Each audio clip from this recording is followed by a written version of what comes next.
And welcome back to Saturday Football Live. We have an extra guest in the show, but we've also got two first-timers. My trusted sidekick here, we have Des Roach. Des, as always, you are here. How are you, mate? I'm good. I thought you were calling me a first-timer. I'm here every week. No, every day is like your first date, to be fair. We also have Paul Adams, the media man, who does our WSFL build-up show. And we have former East Kilbride and Wishaw manager Aaron Conley. Gents, how are we? First of all, it was weird to hear you calling him Aaron. I think I'm probably one of the only people that says it right. Very good, mate. Very good. Looking forward to the show. Asa, how are you? You're doing well, mate. Looking forward to doing this. Getting back into football a wee bit. It's been too long for you. It's time to get back in. The bug's coming back. But look, this week we've got quite a bit to talk about. We obviously have all the matches today. We have the ongoing reconstruction saga, and we have one that's bothered me over the last couple of days is the Johnson Burough Darvel incident that has been announced by the Daily Record. So that was nice of them to keep us updated by it. We will get into that. But before we do, if you're watching on YouTube, then you've literally just broke the... And you were saying this is not your first day? I'll tell you what, Toby's done a shabby job there if I've just tried to move it. Is that an oxymoron? Toby's done a shabby job. But that's a bit above our pay grade, that level of language. For anybody listening on the radio, Des has just pulled the arm of the mic off the table, which was lovely. It's fine, it's refixed. But look, if you're watching us on YouTube, thanks a lot for joining us. As you can see at the bottom of the screen, our sponsor of this episode is VSN Sport. If you're looking to get some bespoke kit for your club, then contact Gary on 0141 883 7612. We also have another sponsor as well, which is Roxburgh Insurance Brokers. Just stick into Google if you want the best insurance brokers about, then go and check them out. You can get us on WhatsApp today at 073 96 717 412. That's 073 96 717 412. Or you can get us on Instagram and X at SatFootballLive. Or if you want to fire a wee comment into the YouTube live, then just go into the comment section and ask us anything you want about anything really. I'm sure we'll get some questions later on about the palaver that's been going on. But today we have a lot of relegation stuff on the line. We've got a lot of promotion stuff. We have a Scottish Cup semi-final, which won't be on until 5:30 tonight, but we'll have that while we chat about that as well. Now, I'm wondering if this is a bit unfair, because we're going to go to PG versus the pundits, and I seem to lose pretty much every week as it goes, and there's now 3 of you and just me, but I'm going to take these on. So, first match is Broomhill versus Civil Service Strollers, which is a massive one. Could potentially be a relegated Broomhill in the Lowland League today. Paul, I will start with yourself. Don't need a score, just need who you think will win or if it'll be a draw. So what's your thoughts on it? I think Civil Service will win that. Nice and quick. I like that, Asa. Civil Service for me as well. Yep, full house. Wow, that was very... It'll end up being a draw, won't it?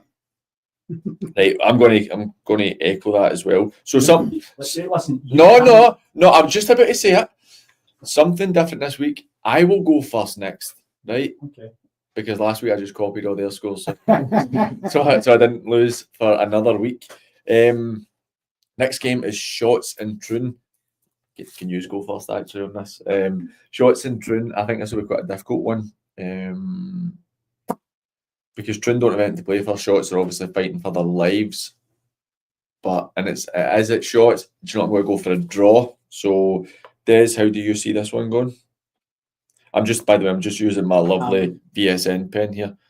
They don't just do bespoke kits, they do quality pens. Is that you just showing off? Because I showed off my next bottle. And I've also, if you're watching, I have my VSN grip socks on YouTube. So, honestly, the best quality you can get. Pockets, by the way. Listen, I was going to wear it as well, but I thought we were going to Johnson Burough later, so I thought I'd better wrap up. I don't like sitting in the fence, but I think Shotts they're battling hard. Troon don't have that much to play for. I think Troon's probably get more quality in the team, but I can see a draw at Hannah Park. Just before we go into your Asa, Gary Thompson from our sponsor VSN has just put on, Paul Adams, where is your VSN Sport water bottle? Didn't bring it with us today. No, because I don't think that Highland Spring sponsor this show. This isn't Highlands Spring. It. We need to put a table over it. Azza, shots and Troon. I'm going to go for Troon. I know they don't want to play for. Had a strong season, maybe tailed off a wee bit. Shots haven't won a league game in 5 though, so I think Troon might nick it. Oh, I think Des mentioned there about the quality Troon have. They do, but I just think that with shots, I think John McKeon will have them drilled really well. They'll have them drilled really well, and I'm going to go with a draw. I don't think that's going to be enough to keep shots up, but I think they'll battle hard. And I suppose come 4 o'clock, so Des, did you go for the draw as well? Yeah. Right, so majority rules, going for a draw. Azza, let's see if the boys are going to let you down here. Just copy my results so you don't want to lose. Right, back onto you guys. Azza, Cowinan and Irvine Meadow, how do you see that going? I think Meadow might nick it, to be honest. I think they've picked up since Jamie went in there. They look as though they're getting stronger. Buffs obviously trying to push to get promotion and win that league, but I've just got a sneaking suspicion of Meadow might win that. Paul? It's notoriously the hardest league to get out of, isn't it? Kevin will have his boys riled up for the day, but I just think with the job that Jamie's done since going in there, for me it's a draw or another medal win, but we'll go with another medal win. Des, majority rules. What would you do? I think Cowinan have got far too much. They're looking to get promotion. They're looking to be winning. Kevin, I can imagine that dressing room will be absolute buzzing before the game. Don't get me wrong, I can imagine Jamie having it, but I think Cowinan will be too much to win. I think Cowinan will win it. Well, we've got I need to medal. I was a medal player. What's the format assistant? I was a medal assistant. So you have gone for Meda. I am going to go for a draw. I'm Splinter again. Nielsen, Muirkirk. This is a toughie. I would like to probably go a draw again, but I'm actually going to change it. I feel like it's when you were at school and you had multiple choice, you couldn't pick C too many times in a row. And I feel that's how it is. That wasn't multiple choice, that was multiple guess. Multiple guess. I know, but honestly, with the law averages, I still should have done better than what I did. And it shows you why you're here. Exactly. Spending my Saturday afternoon with you three. I'm going to go for. I really want to go for a draw. I'm going to go for a draw. I really fancy a draw in this one. Des, start with yourself. What's your thoughts on Nielsen Muirkirk? Again, it's becoming. I think it's like Cowinan. It's becoming to that part of the season, but it's really, it's all or nothing now, isn't it? You will get 4 or 5 games. It's all or nothing. So if they don't win it, and they've been in that position for so long, leading the league, them and Whitley's obviously fluctuating between themselves. Listen, see if they don't win it, then it could spiral. So I think there's far too much riding on it for Nielsen. There's nothing expected of Muirkirk, which has been brilliant for the fantastic young boys that they've got there. But I would like to think that Nielsen would want to go over the line, and I'm sure Andy Whiteford will get the guys sheet up for it. Azza? Probably letting personal relationships into this, but I've got to say Muirkirk, Ross has done an unbelievable job there. Oh, it's fantastic. I watched them when they were Denver 20s a lot, tried to sneak a few players before they went to Muirkirk, played against them, he's go wide a couple of times in friendlies and games. They've just really kicked on, so I've got to go with Muirkirk. Paul? A bit of the same as ours, a wee bit of loyalty to Ross. He's done an incredible job down there. I do think it'll be a close affair. I don't think anybody's going to walk over it. If Nielsen want to win the league, if they're getting aspirations to win the league and not just get promotion, they're going to have to go and win that, and ultimately Muirkirk are the same. I'll go with Muirkirk. I think with a few games in hand that they've got, they need to go to Brigaloon and win the game. So I'll go for a Muirkirk win. You've been overruled again, Des. It's fine. Listen, Honestly, they've watched you try and turn that mic and pull it right off the table. They get absolutely no respect for you. Course, I genuinely think this might be one of the toughest weeks to choose games. Kilsyth and Ardea, Paul. Kilsyth will take Ardea. Kilsyth Athletic, I'm assuming. Aye. It's almost like since Bailey's announced that he's going, that Kilsyth have upped the ante.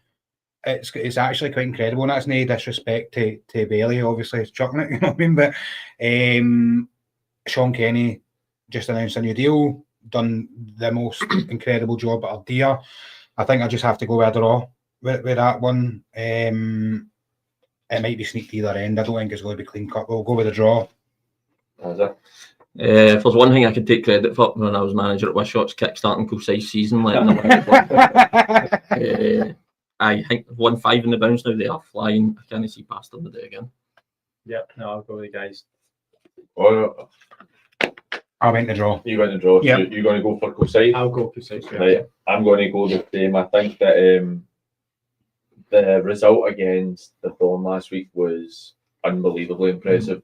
And like you said, Paul, since Bailey has said he was going to step down, the reaction for the players has been unbelievable. It's just been so impressive. And maybe that was the right thing for them to do. I'm not a huge fan of managers coming out and saying that they're going to chuck it at the end of the season, because that could have flipped the other way. You know what I mean? But the boys, they've got a reaction from them. So we'll touch on that, because we're going to listen to Sean Kenny later on, and we'll maybe touch on that as well when we're going into proper detail for the future fixtures.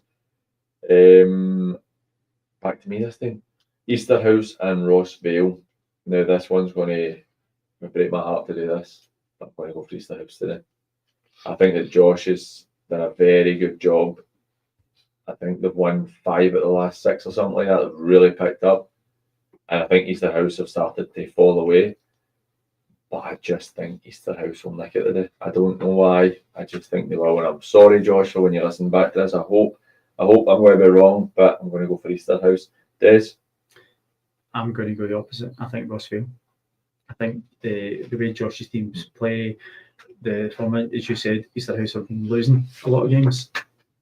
I just don't see it turning for them. I think the progressive team against the negative team, that will cancel each other out. It'll overtake one another. Yeah, I fancy Ross Vale for this. Aye, Ross Vale. Can't bet against Josh. He'll remember that you've done that. I tell you what, he messaged me last night about you, and he told me to say that it was an absolute shocker you've got him on the show. So if you maybe want to change your view on that, I mean. I think Rossville won the game earlier in the season late on. That time Easterhouse were doing really well. And he's done a great job there as well since that. Going in tail end of last year, rebuilt them really well in the summer, been really competitive. But I think Rossville might just have a wee bit too much for them to do. Cool. The league looks pretty sewn up, doesn't it? You get Knightswood, who else? Knightswood, Port Glasgow, and Kello. So we're going to come back on that, because I don't think it is. No, the fact that Kello are playing Port Glasgow today, that's and Rossvale have Kello twice. See if Rossvale can win today, then they're 5 points behind Kello if they lose to the Port, which is very possible. Then you're looking at 2 games in hand. The 2 games against them. It is literally either teams. But they're going to kill each other, aren't they? It's either team. It's in their hands. So I still think the way the league is now, I personally think that's the way it'll finish. A wee red card in the Scottish Cup semi-final there. Mr. Beaton has sent off. Who knows? It's just frozen. It's good. I'll go Easterhouse, right? Sorry, flip that one. I'll go with Rossville as well. Right, I think that Josh's teams have been right good. Right, we're definitely having a different opinion today. So we've all gone for civil service strollers. We've both gone for the draw with Shots and Troon, and then it all changes. I've gone for the draw with Cowan and Meda. You guys have gone for the Meda. I've gone for a draw with Nielsen and Muirkirk. You've gone for Muirkirk. We've both gone for Coast Scythe against Ardea. I've gone for Easterhouse, and you've gone for Ross Vale. So that'll be quite interesting.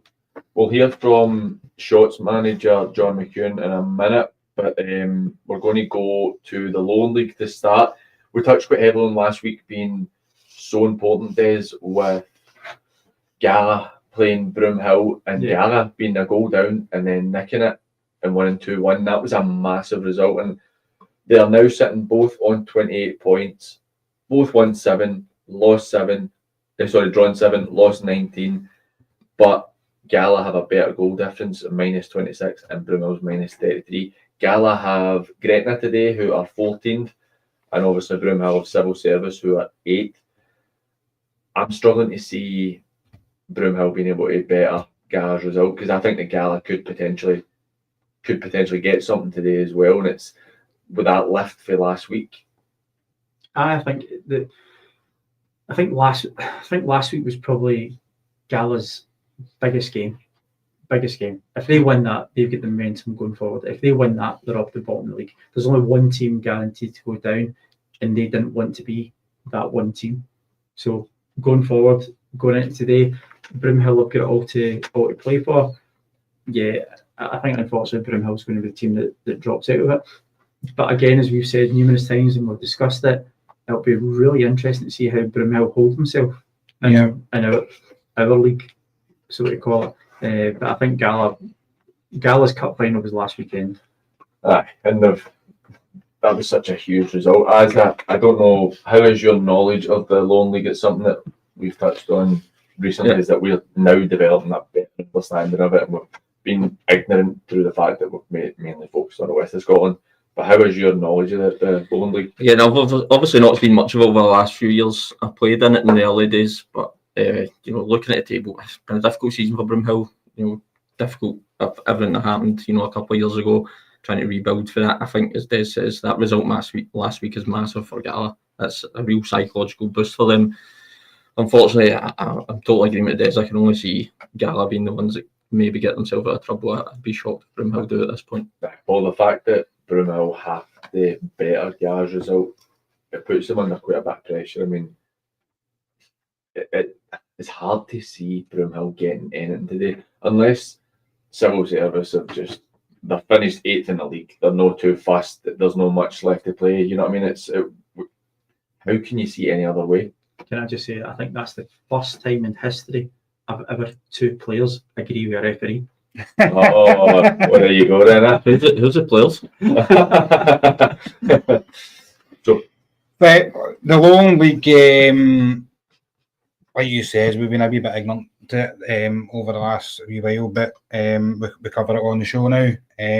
Obviously, Scobie wrapped it up earlier last week. The Broomhill, nobody even knows where they're going to be going next year as well. I know that's a chat.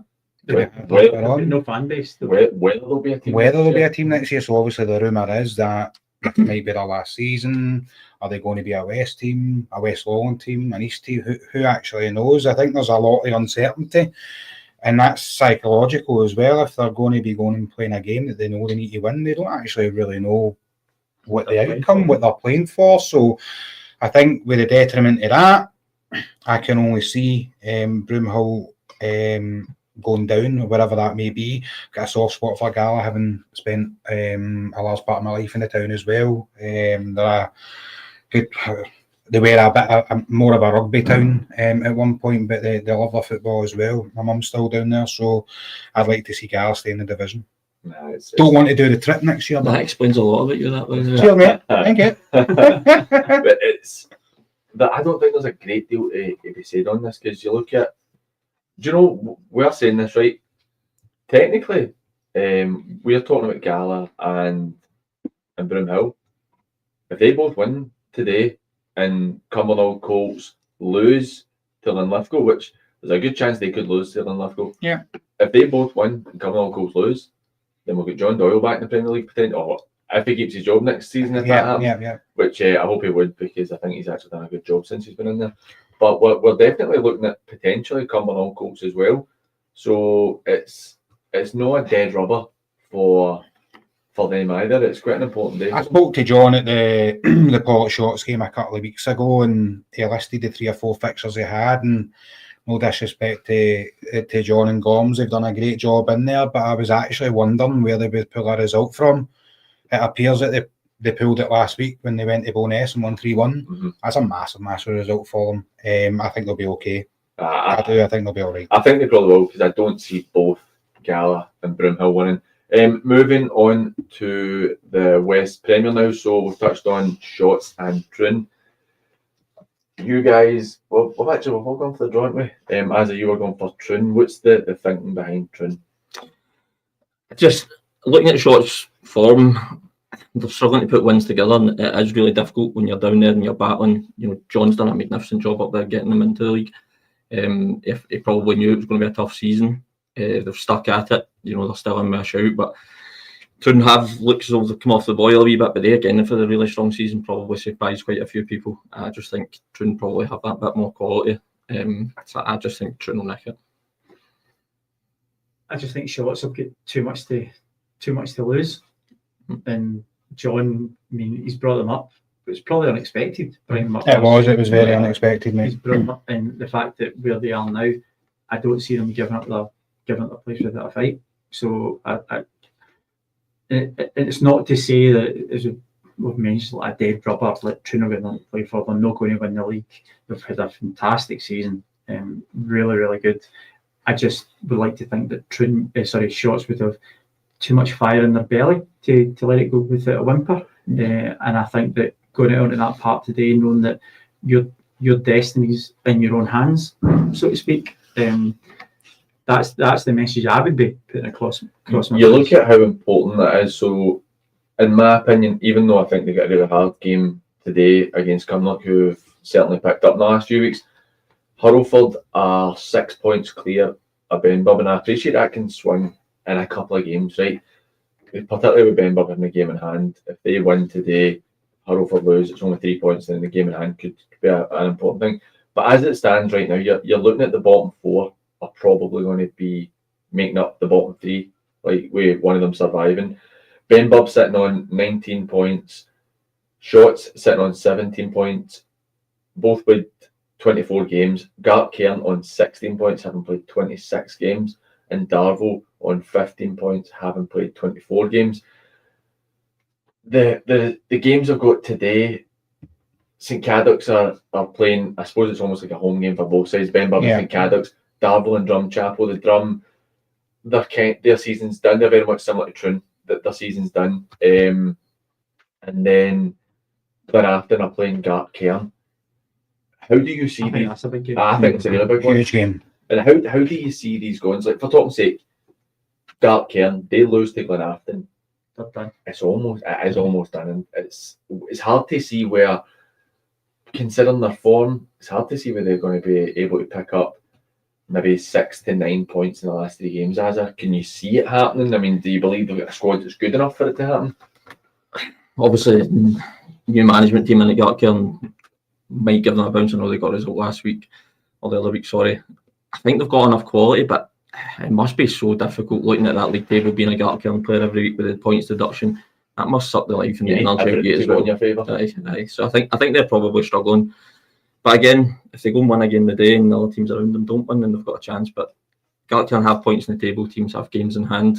This bit of the season will get hectic for teams. Midweek games will be starting and it'll start to become difficult as well. So I think any 3 of the 4 could still go down, but I think Gartcairn probably are in a very precarious position. Well, I think we'll listen to Shorts manager John McCune. I asked him how they were feeling into this match after last week's draw against Cumnock, which beforehand might have been a bit disappointing, but considering the form Cumnock are in, it's probably not the worst result, and it is another point.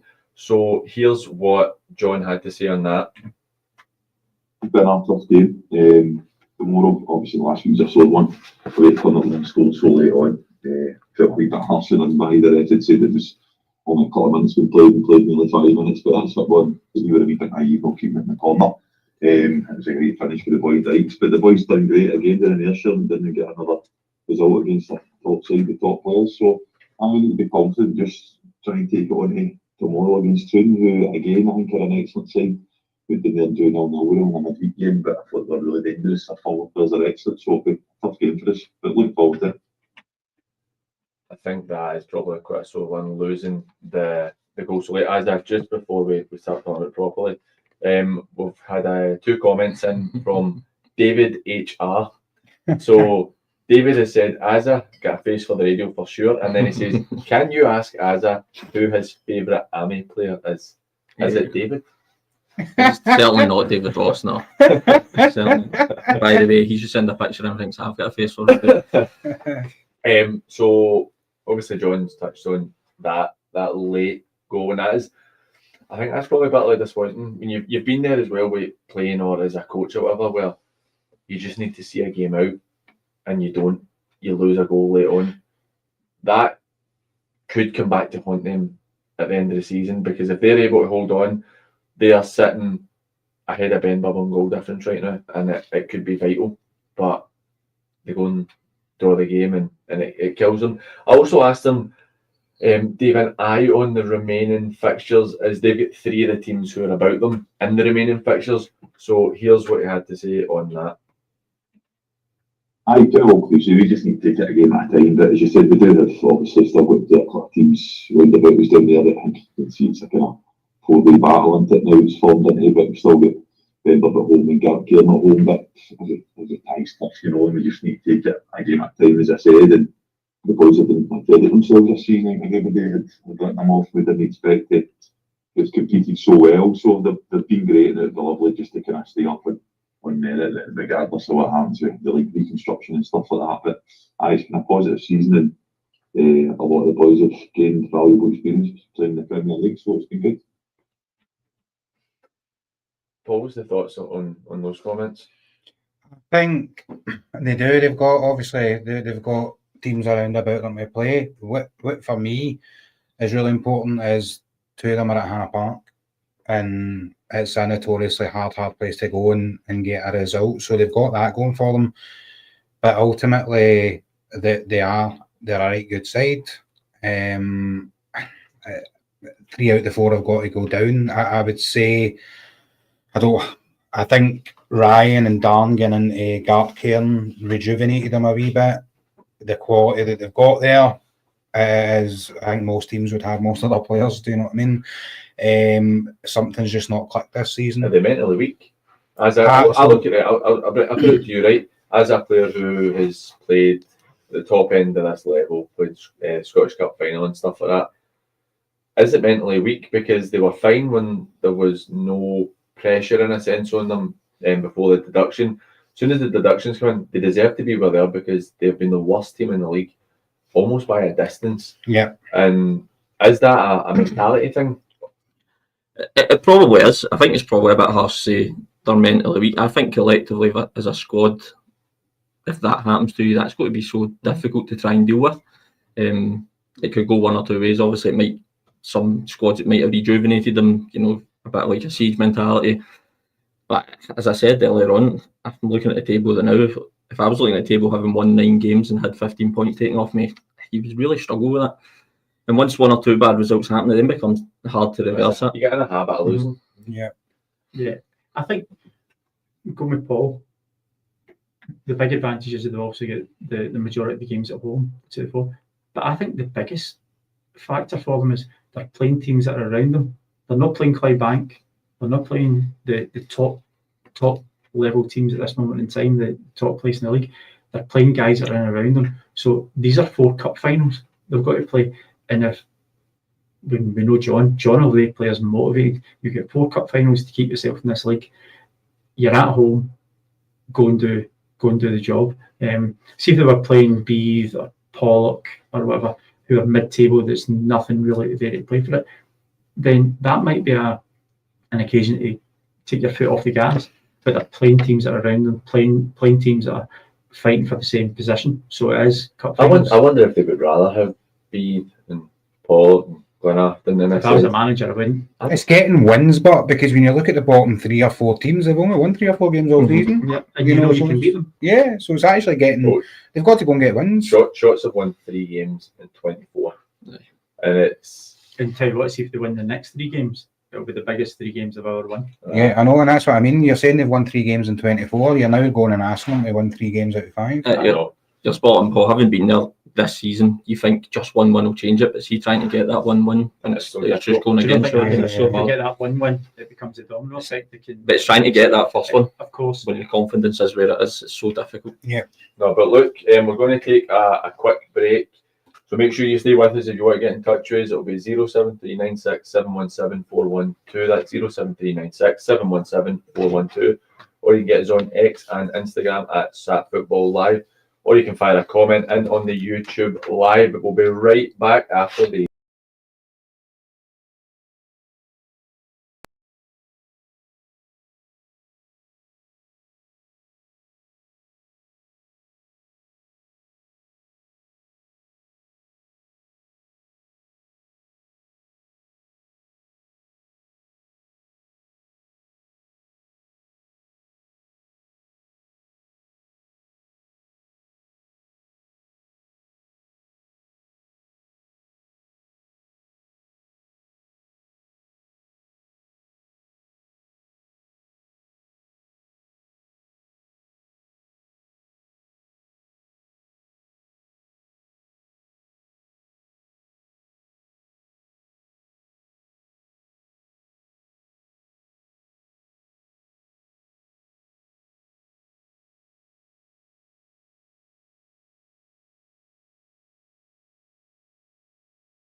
And welcome back to Saturday Football Live with myself, Paul Gordon. We've got Des Roach, Aaron Conley, and Paul Adams in the studio. We're just going through some of today's important games. We just had the Shots and Troon one. We're going to be looking at the First Division, which I think is a really important game, not only because it's a local derby with Kilwinning and Irvine Meadow, but also I think that the repercussions you were looking at after the Meda beat the Rock maybe 10 days ago or something like that, you're thinking they look like they could be safe. They've jumped up to 12th or something, 10th in the league. Aye. And then they drop points and a few teams about them win, and then they're right back in it. It is so unbelievably tight. Paul, you guys have gone for the draw in that, so have I. But sorry, you've gone for Meda in that game. Why? I know you didn't, but Paul, why did you go for the Meda? I just think the rejuvenation under the new management team has been excellent. I know, listen, no disrespect to the previous regime, but they were on free fall. And I still say to the day, I don't think Jamie deserved to be sacked at the Borough. With the resources that it's a weird one, because when you don't have the resources, you have to find something extra. But when you do have the resources, there's a lot more pressure on you to get results and things like that. I think Irvine Meadow, a big West of Scotland side, Jamie's went in there. They've not got the money that they had in previous regimes, and I think the pressure that Jamie was used to at the Borough, he's now experiencing at the Meda, and that's where Jamie works his wonders. That's where he works his best. I just think that, listen, Kevin's done an incredible job at Kilwinning as well. I don't think anybody foreseen that. I mean, we had him on the show, the build-up show a few weeks back, and he said, look, my remit was to make sure we stay in the division.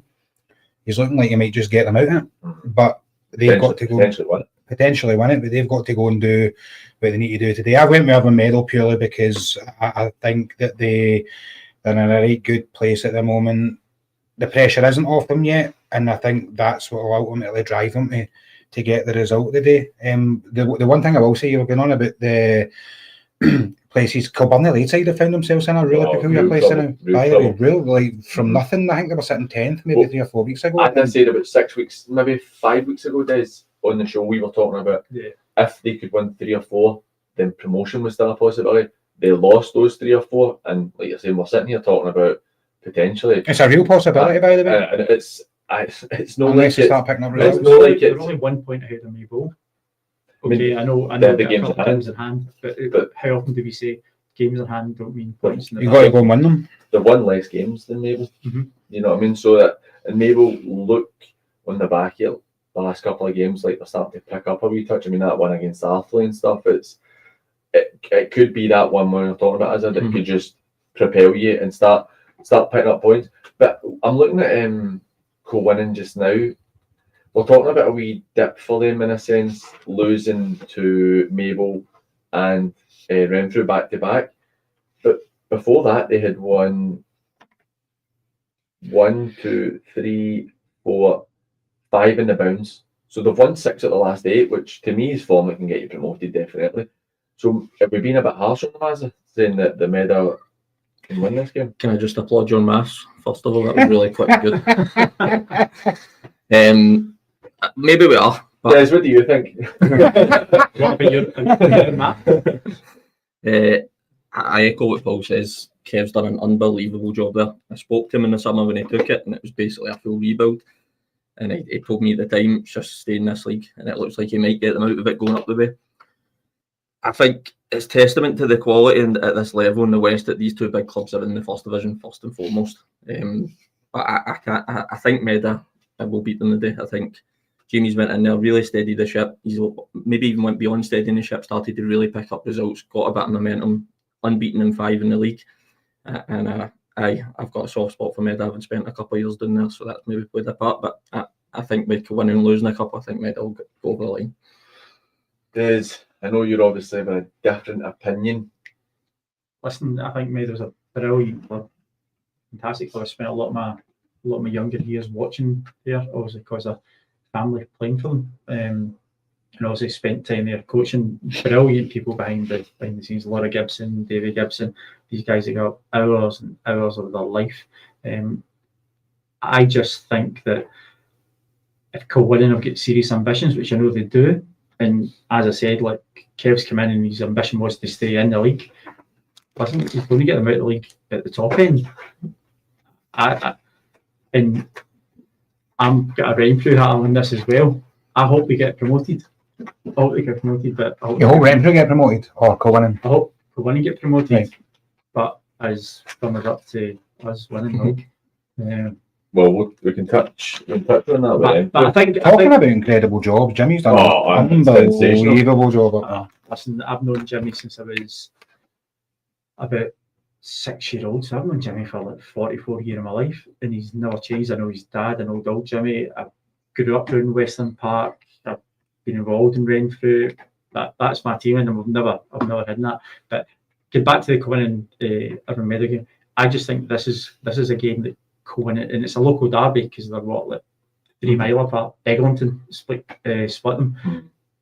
I think if Kilwinning have got aspirations to win the league and to get promoted, they have to win today, and that's a driving force that I think that should push them on to win it. Do you think if they don't win, that's their sort of league title aspirations gone? Not so much promotion, but you've echoed that it's that important for them. If they don't win it today, do you think do they then go into free fall? No, I don't think they're going to free fall because they've not shown that at any point this year. Yeah, they've not shown that. The team's showing resilience. The team's showing the capability that they have.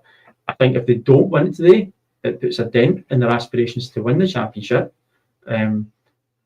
But I think the quality they have, that will get them through today. Well, we're talking about the bottom end of the table. It's a question that I asked Jamie when he sent me his answers at 20 to 1 today, so that was really nice to leave it so late. But I touched on the 7 teams being separated by 6 points at the bottom, and before I play Jamie's comments, you're looking at the top end of the table. Renfrew on 49, Kilwinning 48, Glencairn 43, Atherley 42, Petershill 40, St Roch's 39. I don't even think we can take Thornleywood at the equation yet because they've got 8 games left and they're only 11 points behind. Renfrew have played 26, haven't they? 27. So 27.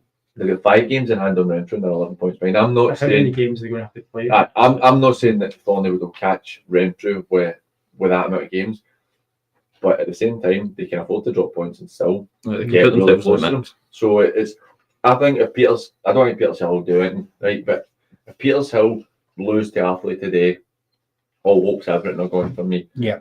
But if they don't, they're keeping themselves in the hunt.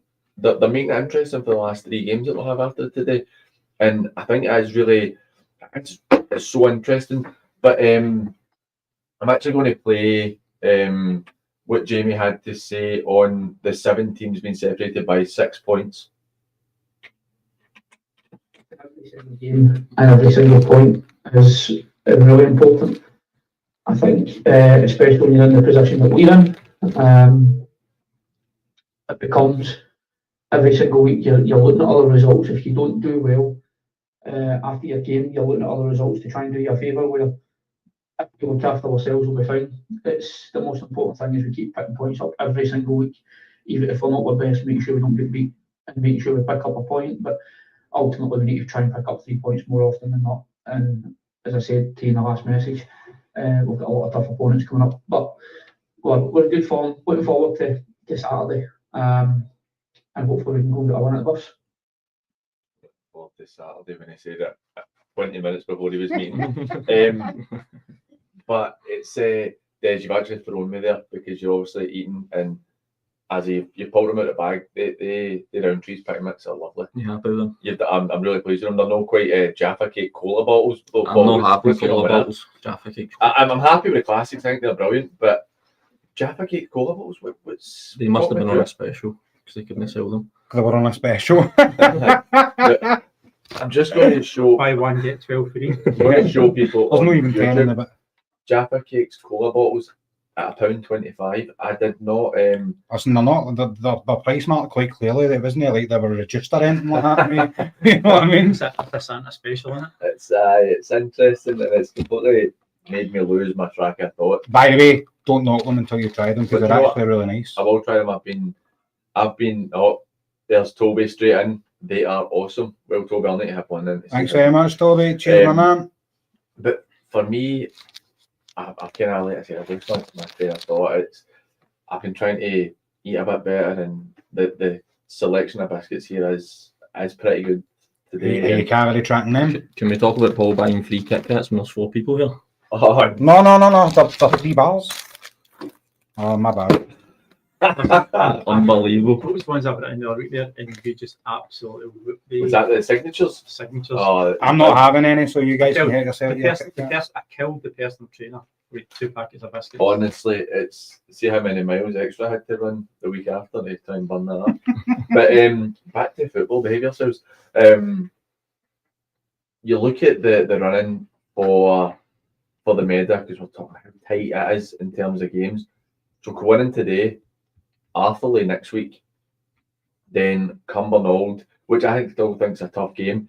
Then you get Blantyre. I think Blantyre's now become less of a. They're good runs. They're Dipped. They're dipped. We know they're gone anyway. Then they get Glencairn. Then you get Maple. You could be going to your last day playing Maple. Both of you needing to stay up, and it's. With George rejuvenated in there. But I mean, it's a strike force. You've got Taz up front. Oh, Taz, sorry.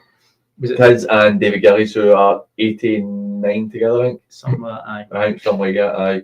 Which is impressive in itself. Right, I'm going to do this, and I do this most weeks, and it changes most weeks. Paul, we'll start with yourself. If you had to pick 3 right now that are gone, obviously Blantyre and Ashford are gone, right? So you're only picking 1.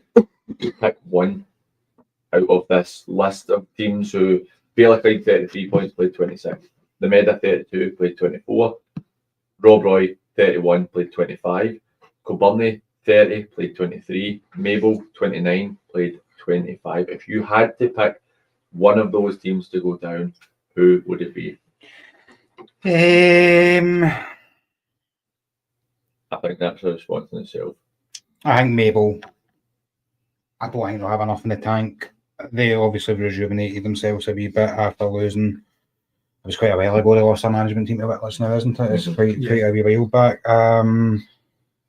If I was to, I think just Kilbirnie having those games in hand over them, other Medal get a game in hand over them as well. I think it's going to be Mabel. They got lucky last year beating Drumchapel, who were the champions at that point in the last day of the season. They beat them 1-0 and that saved them for relegation. I think it might be a year. Too far. A year too far, but I feel sorry for them almost because they have been pretty decent. Kilbirnie having those games in hand over Rob Roy might bring Rob Roy back into it, but like Des said earlier on, you've got to win your games. You know, no points are guaranteed. I'll go Mabel. That's Mabel, Ashfield and Blantyre. As a yeah. I'm going to be different. I'm going to say Kilbirnie. That's who I think as well.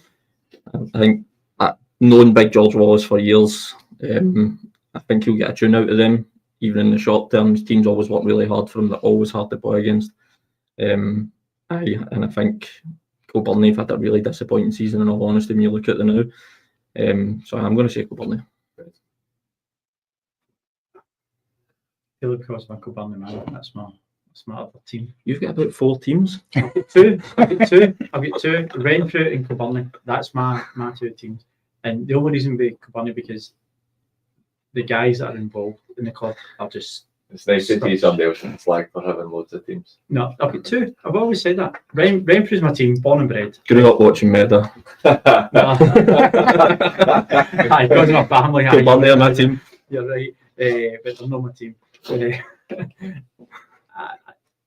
I can't say Kilbirnie. So that's what you think that. We're going to move on to the second division. When today's big one is obviously the big one in the division is Neilson and Muirkirk, second and third playing each other. The top 3 as it stands: Whitlets 27 played, 60 points. Nielsen 26 played 58 points. Muirkirk 23 played 51 points. So Muirkirk obviously having the games in hand, but they're now in a situation they need to start winning, and they've had a wee dip in form. And I've spoken to their manager Ross Cusick, who one of the questions I said, how happy were you with last week's win after 3 without a win, because they had too many draws. They've obviously beaten Cali Locals, which I actually think that's a decent result last week. Cali Locals are a tricky side. 3-0 there. The week before, they lost 3-1 to Muirkirk, to Maryhill. The week before that, they lose the top of the table clash against Whitlets 2-1, and then they draw with Bellshill before that. So that their run of form has been a bit iffy. So here's what Ross had to say on the being happy after picking up the win after 3 games without one. I was really happy with first of all the win, because that was the most important thing last week. But the performance was really good as well. We sort of get back to basics a wee bit after maybe tinkering a wee bit in the weeks before, because I wasn't too pleased with performances, but it was very much back to basics, and we sort of slugged it out, and that was exactly how we set up. It's probably how we'll continue in the near future as well. So yeah, really happy, especially as you say, after a few weeks of no picking up wins. It was important that we just get back to winning ways, and it sets us up nicely for the weekend. I think that for them, we're getting into must-win territory, even though they have the games in hand. It's going to be really difficult, and I think as well, Whitlets don't have the easiest of games. Larkhall away today, and I know Larkhall, they're a bit of a funny team for me, because they're more than capable of beating everybody in that league, but they're also more than capable of losing to pretty much anybody in that league as well. They beat Nielsen 6-0 first game of the season. I think that was a different Nielsen team. That was a very, very. I mean, I think Nielsen lost the first 2, and they were looking like it was going to be a bad season. Good win against the bottom teams the last 3 weeks. So they've beaten Cambuslang, Forth, and the Ants. So 9 points they really should have picked up. But do they carry that ball today, and do they take it off Whitlets? Do Muirkirk and Nielsen need them to take it off of Whitlets? They're having the games in hand. They probably do. I would say, if you were to put an analogy, Larkhall are probably like your, going back also, like your Peter Grant, the guys that just disrupt games, isn't it? Disrupt leagues. They're not going to win. They're not going to lose. You've gone well back for Peter Grant. I remember going to Parkhead and Peter Grant. I've said Terry Hurlock. I don't know who that is. they're a team that take points off the top of the league, and guys that take points from teams at the bottom that totally disrupt it. They're never going to set out the season to expect to win the league, and they don't expect to go out the league. I think this could be quite a difficult day. I think Lanark are worth keeping an eye on as well. So I said, like, we had Darryl on midweek. Darryl used the old analogy, 5 cup finals, isn't it? But it's for me, it's going to be between those 4. I think Whitlets, Nielsen probably for the title, but then again, Ross will maybe have something to say about that because of the point difference in the games in hand. I think it will be between those 4. Something just tells me that Lanark might just produce something. Do you know what? I see you nodding as well. Yeah. I've got that feeling myself. What makes you think that? Darrell's went in there last season, put together an unbelievable run to get up last season. Took a wee bit of time to get going this year, and then now they're really starting to threaten that top end. I'd love Muirkirk to do it. Good relationship with Ross. He's always been a good guy to deal with throughout my time being a manager, and they've got a young squad. Seen a lot of those players, as I said at the start, watched a lot of them for the last couple of years now. But I've got a sneaking suspicion with the quality Lanark have, and just the run they've been on now for the best part of 18 months, I think they could disrupt that. I think Nielsen and Whitlets will go up. I think Lanark and Muirkirk will battle it out from there. I think we're maybe, in my eyes anyway, potentially, it might be being really harsh on Muirkirk. And do you know, I'm in the same camp. I actually hope they go up. Because me too. It would be great to see it. Ross, first job at this level, a young, enthusiastic team. Muirkirk have never been that high, so it would be great to see it. Des, when did the last get promoted or win a league? I'm asking you because obviously He went to Watford when he was 10.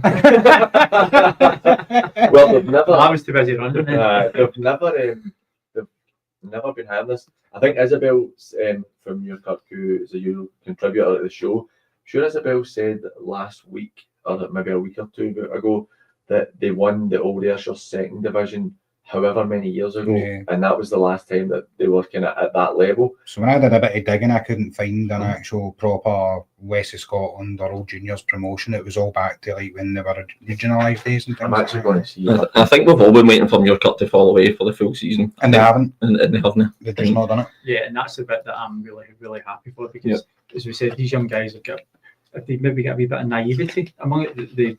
They've got that little bit of experience there, but He's added well. He's added well. But these guys now, they're coming to 2022. They've probably most of them will get the best part of 100 games at this level. So I wouldn't be surprised. It's not massive inexperience, is it? No, and larger clubs will come cherry picking now because they've seen what they've done. It doesn't go unnoticed. Right. So the last time Newkirk were good, this is Isabel's words. The last time Newkirk were good was when we won the Old Ayrshire second division title at the Old Ladeside Park in season 83-84. I wasn't even born then. Neither You're was I. right. What are you born then? 85. 85 and 85. Aye. We also played in the final of the Ayrshire Cup that year and were defeated by Ardrossan. So we're looking at over 40 years ago since they've had a league title. That's supposed to show you There's how probably a good chance they I was are. watching that game. You might have been refereeing it. But that's a testament to Ross and his management team, isn't it? It goes to show you just how good a job he's done. I know, but I wonder, is this them starting to dip? And the thing is, it's not like it's been terrible, but is this the dip? Is this the inexperience coming to get them? And Lanark are To picking find up out results. today. If Nielsen beat Newkirk and Lanark beat fourth, which you would expect, even though it's at fourth, and that might be one of the worst parks in the world. Sorry to the fourth committee there, but it's a park I always hated playing on. Yeah. It's a part we always hated you playing. Kings Hill Park, innit? Kings Hill Park, aye, it's Santa Quiz that it is. Oh, better scrub one up. So Lanark would go 3 clear. Newkirk would still have 2 games in hand, but if they lose today, they've lost points in 4 of the last 5 games. Yeah. So what's to say that they're going to pick that up? Looking at the bottom end of this table, it's quite an interesting one for me. Fourth are a win would be huge for them today. But Craig Mark are obviously gone, but it's nice to see Craig Mark starting to pick up some points and some better results in the last few weeks. The Ants, Les Mahigo and Cambuslang. I actually think Cambuslang really need to be careful. I think they you could might be go to lucky. Yoker as well, mate. I think you could actually go to Yoker. I think Yoker could be in danger as well. Just because of what's happened there in recent weeks where I don't think the manager was sacked. I think he's had enough, and I don't know. For a personal level, just taking a stab at the dark, I think the manager's gone and they've appointed their 20s management team. So I'm not privy to them. I don't know them well. So I've known Dom a long time. Yeah. So I've known him a long time, and it's. So you may have a bit more to say in that. I was actually before COVID. Dom was the 20s manager at the Ants, and I was the assistant for a very short spell, and then COVID hit, and I ended up leaving because other stuff with work and all that. But Dom's a good guy. I think that this is a real test for him. He's never coached at this level. He's always done youth level to 20s. It's whether he can make a step up. They've lost a couple of games. He's been in charge, so it's really difficult. I also think the fact that Les Mahigo and fourth with their games in hand, I know that is the thing though, that they're 6 points. Fourth are 8 points behind Yoker with 2 games in hand. Yeah. So I don't think fourth are good enough to go and win 4 the last 7. And who have fourth got in the last 7 games? so we have fourth have today obviously. Lanark. Then they've got Lanark, they've got Bonneton, then they've got Les Mahigo, Yeah. then Craig Mark, Cali Locals, Yoker second last day of the season, then Craig Mark again. So The team that I They'll can be looking at those last 5 games. the team that I can see running it is Cambuslang. 100%. I've been saying it for quite some time. They are miles off it. Could be back-to-back relegations. They've played the most games out of that wee group as well. They're minus 15 goals, so They've conceded 69 goals. I mean, they've got the behind Craig Mark, who you almost take out it because of how things started the season for them. They are the worst defensive record in the league, and Well, the Ants have lost 25. They're minus 25. Yeah, so they've not conceded as many. Right. They've got Bellshill today, Lanark, Muirkirk, Bonneton. That's tough. That is tough. I think Bellshill will beat them today. It's a part of the season. It's hard to actually predict it, isn't it? Aye. That's essentially what we're doing. I do think it goes up to Yoker personally, but it would be, if you were to predict that, you know that Craig Mark are already down. 4th up to Yoker, I think it's going to be a massive 4 or 5 weeks for every one of them.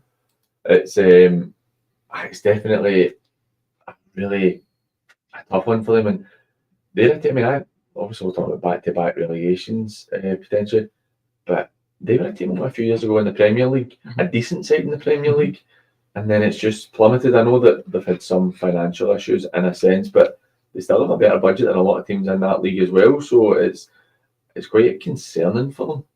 They had an incredible season with the conferences. Mm-hmm. They were brilliant, and then capitulated for then on and haven't really done anything that I can remember. I can't even remember a right good result for them over the last 2 or 3 years. I genuinely can't. And players have come in and out and in and out and in and out. I think they've got a 17-year-old player that's doing really. I think he scored a hat-trick against Petershill. It just kind of came on the scene and haven't seen anything from them again. That's just kind of the team that they've been. And I've heard a bit of unrest in their squad. It has been a bit. You can believe it. Tumultuous with their squad, and it's.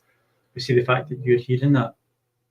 What does it actually feel like in the dressing room then? Yeah. If it's getting out. I know, and it is. It's quite worrying, to be honest, the position they're in, because Paul's obviously been there for quite some time, and I think Billy leaving. Not saying it's Paul's fault or anything, but I think Billy leaving has been a big impact as well, because everybody knows how big a character is, how good a coach he is, how well he did at them, and him and Paul seem to work really well together. And maybe Paul worked better with Billy, and it's just been an issue that they're facing. Looking at the Ants, for me though, as much as it does break my heart, I just can't see them staying up. I think that this could be the year they go back down. But I think Monty privately might not be devastated after it happens, because I think they'd be good enough to go and challenge to come back up. I think Monty coming in would be expecting to go down, Mm-hmm. and it would give him his chance to put his stamp on it and say, well, do you know what? I've inherited this squad. I mean, we all know he's put a fitness test on in the first night, which I know a lot of people disputed. But you know what? It shows you the heart of the guys if they're willing to do it and they're wanting to go through it. The Ants, as we all know, don't pay. Yep. So these guys are there. So it's I don't mean a glorified amateur team, and I'm not being that disrespectful. But the guys are turning up because they want to play football. But it is in a sense. But look, we're going to move on to the 3rd division in a minute when we come back from a break, and we're going to hear from Sean Kennedy, our Deer manager, and their massive game. And also, we're just having kick-offs for the West of Scotland games. So we will be right back after the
Ardere and Coolside.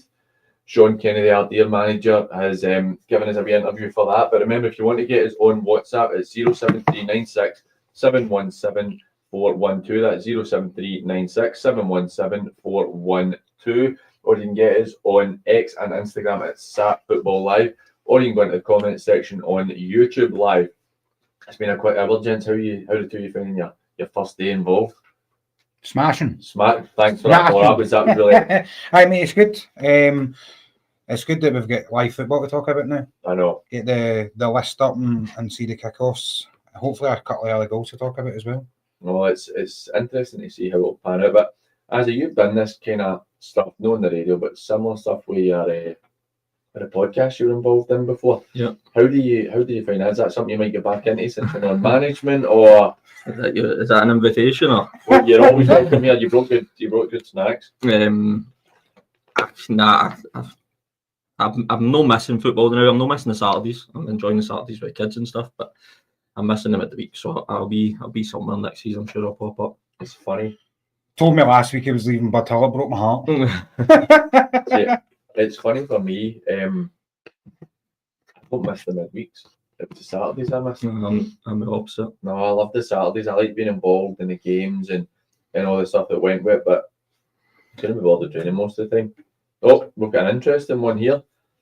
Broomhill and Civil Cell Strollers has been postponed.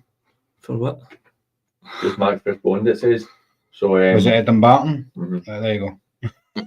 But the weather's not been that bad, It was terrible through the night. was it? Well, so it's certainly Dumbarton's a senior ground. Shouldn't be. yeah, where I was, the weather was quite torrential through the night.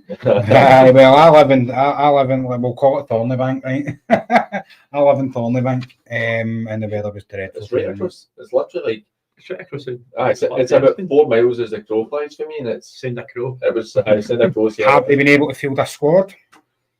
Oh, that's an interesting slant on it. To be fair, I was We know that I was never going to even suggest that. we know that's why I'm here. We know the troubles that they're having. Interesting, Did isn't they it? want to field the squad? I don't know. that's interesting. If anybody knows, contacts in the Lowland League aren't the best.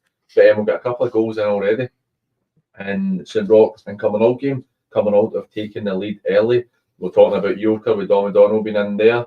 Mary Hill are already 1-0 up. So that's it's an interesting start. And the Ants have taken the lead as well. Jack McMurray after 2 minutes. So Good player, Jack is. it's an interesting one to be looking. That could be big impact on the bottom end of that table. Chris Kerr has put Hurlford 1-0 up against Cumnock after 2 minutes. And Caledonian Locals are 1-0 up against Les Mexico. So it's a really interesting start. What a start. At the bottom of that second division. Yeah. So I will go for it as it stands. 4 minutes into the day. That puts St Anthony's on 25 points. Les Mexico on 25 points. Yoker still on 28. Yoker, Paul, you might be right. If they lose and these teams about them can get results, then I just think that when you're making a management change so late on in the season, how do you impact that? How do you go and put a stamp on 5 or 6 games to go? I don't know. Azzy, you may be able to answer that question better than me, mate. But I think it's so hard to go and get a reaction for boys after that. Very difficult. You can't bring players in either. So you've got a squad that you need to go and work with. And every manager knows you take over a squad, there's going to be players that you want to move on, players you want to get in, but he's going to have to make do it till the end of the season. So he's in a difficult position. Definitely. We're going to move on to Coolside and Ardere in the 3rd division. Coolside sitting in 2nd spot. I think we can all accept that the Thorn have won that league. They're 11 points clear, played the same amount of games as Coolside. They can get promoted today, can't they? Yes, they can. Yeah. After losing last week to Coolside, which was quite an interesting one. Not even losing. Comfortably beaten, Yeah. I know. Which I think for me, it shows how well Coolside have been playing, because nobody's done that at Thorn this season. I mean, even the game you look at, we joke about when they lost to Glasgow United in a 7-6 thriller. Yeah. There was a goal in it. You know what I mean? It wasn't as comprehensive as last week. You're looking at that division. So Coolside sitting played 26 on 50 points. Greenock played 25 on 48. Ardea played 26 on 48. Threave played 21 on 41. So it's very tight between the three of them for the two spots. On you go, Liz. So just a goal coming in. I think you're moonlighting. It's 1-0 to Knightswood, goal scorer Paul Gordon. Well, look, minutes. I am that good, to be honest with you. Gart Cairn have taken the lead against Glenafton. 1-0 to Gart Cairn there. So a really big one at the bottom end of the Premier League. Looking at the teams in the third division today, so obviously we've got Forsyth and Ardea playing each other. Greenock playing Finnart, even though I think they get the win last week, but they've been a real bad bit of form. Threave playing Luga. Luga, did they have a manager yet? Did they replace the manager? At Luga? Mm-hmm. Yeah, there's somebody in. Just can't remember the guy's name, because we touched on it in the show that Lee Con was on, and Lee Con basically put their striker up for sale on that show. Yeah, he's apparently supposed to be very, very good. Hands off, apparently. So there's obviously somebody in there looking after things.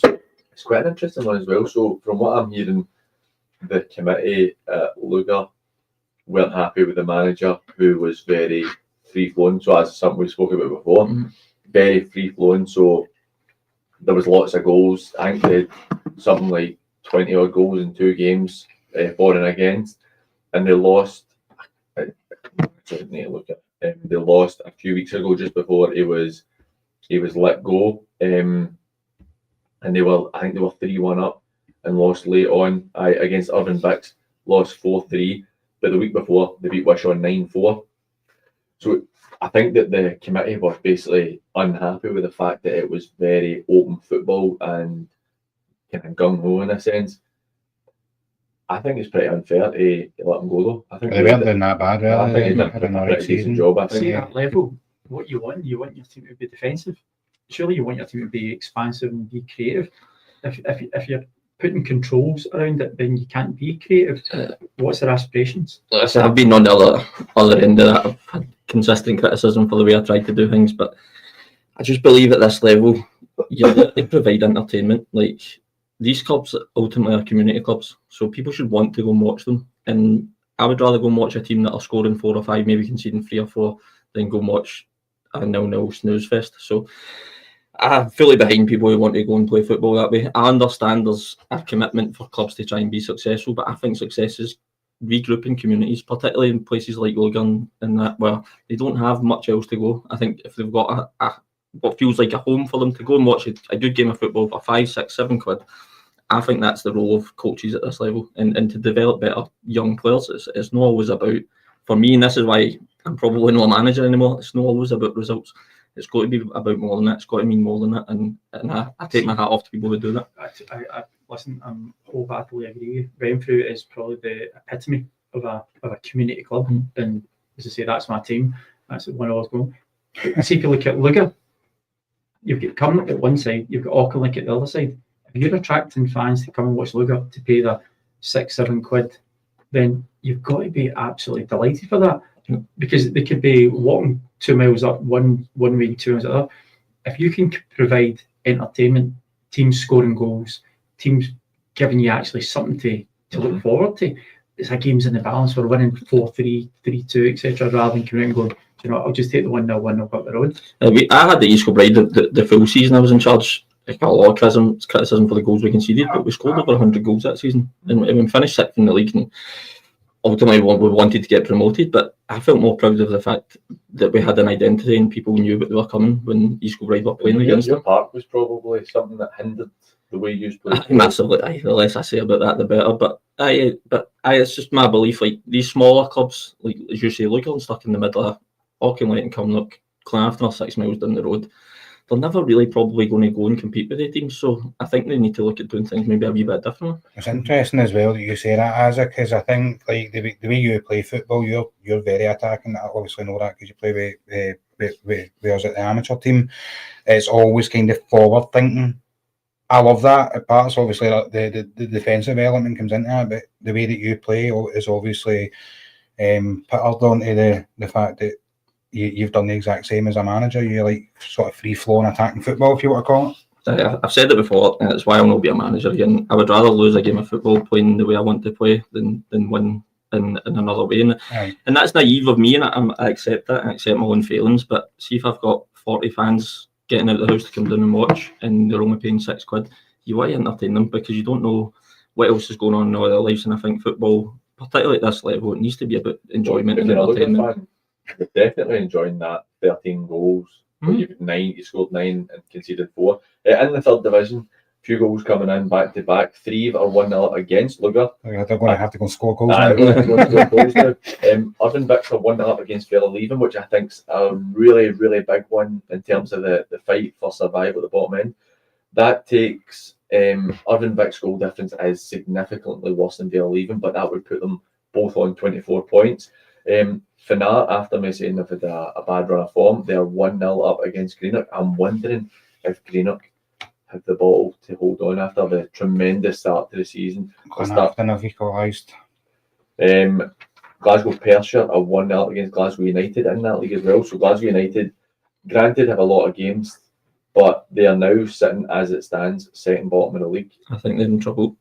And I agree with you. I think even though they're a funny side because they have a lot of quality in there, and it's just whether or not they're going to be able to get where they need to get. Like Paul just said, Glenafton. See, with Glasgow United, though, have they not put their eggs in sort of 2 baskets? Couple of baskets. They've taken David Temple in, they've taken Alex Docherty, they've got Good Willie, they've got Willie Dyer in there now as a coach. I would expect them to be doing better. Alex Docherty was probably one of Dunjable's best players in that Scottish Cup run that they had.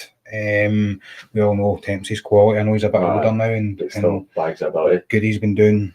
But does the lower level suit Temps, where maybe a lot of younger guys just want to run in and knowing his history, smash into him and stuff? Thornley would have gone 1-0 up against Kilbirnie, so Kilbirnie are in real trouble there. Cumnock have pulled back a goal against Hurlford, so that is 1-1. I'm going to go to Sean Kenny. I've asked Sean how he was feeling after bouncing back to the defeat to Greenock a few weeks ago, where they took a great run of form and then they lost to Greenock, and then they managed to bounce right back last week with their win. So here's what Sean had to say on that. It was a really good win on Saturday there. It was disappointing 2 weeks before, but performance-wise against Glenvale and then just looking at the result against Greenock. But you know, we knew that there would be a time we'd have to bounce back, and it was this last 2 weeks. It was good that the boys started so early. They took the onus on themselves right for the start, right for the meeting time, to be honest. You could tell the boys were at it, had a point to prove. It'd been criticised a wee bit for 2 games, and that's still does. That's just part and parcel of it. So showed good character, a lot of quality. We need to take all that into Saturday against Kilsyth and all that. But it was good to get the 3 points last week, and it was well deserved. We know Glasgow United have got some special players, so good to get the win. 3 points back on the board and get it going in the right direction again. I think they needed to bounce back right away. Like I said, the great run of form does, but they needed to really bounce back straight away after that defeat to Greenock. Aye, they had to. If they didn't get that bounce back, then that we spoke about it going into free fall. That could have been an absolute sickener to them. So let's just hope that this is the turn of the tide that they need. And it's, do you know what? See, to be fair, it might have been that wee sharp shock to say, do you know what? Let's get our eyes opened again. I think so. And on Greenock, they're losing just now, and that was I think that Greenock would have probably been in a position where you're starting to think they're going to slip away if they didn't win that last week. And I don't know. It's as you were obviously involved in this league. Yeah. Were there any teams to you that in particular stood out? I thought Threave. I played against Threave second game in charge at Bushel. I thought they were excellent the way they tried to do things. They pushed Stranraer in the cup not long after that. I know they've got a multitude of games still to go, but I thought they were the real standout. Them and Thorn, obviously, I'd known from the 4th division last season as well how good Thorn were. They were the two that really stood out for me in that league. Paul, we're talking about Threave there, obviously being a team that stood out for us. 1-0 up, Dylan Craney with the goal there, who him, Harry Officer, they're always scoring every single week. And how were these players? Because I talk to them all the time because I see them scoring goals, but I've never actually seen them. Harry Officer was a standout for me.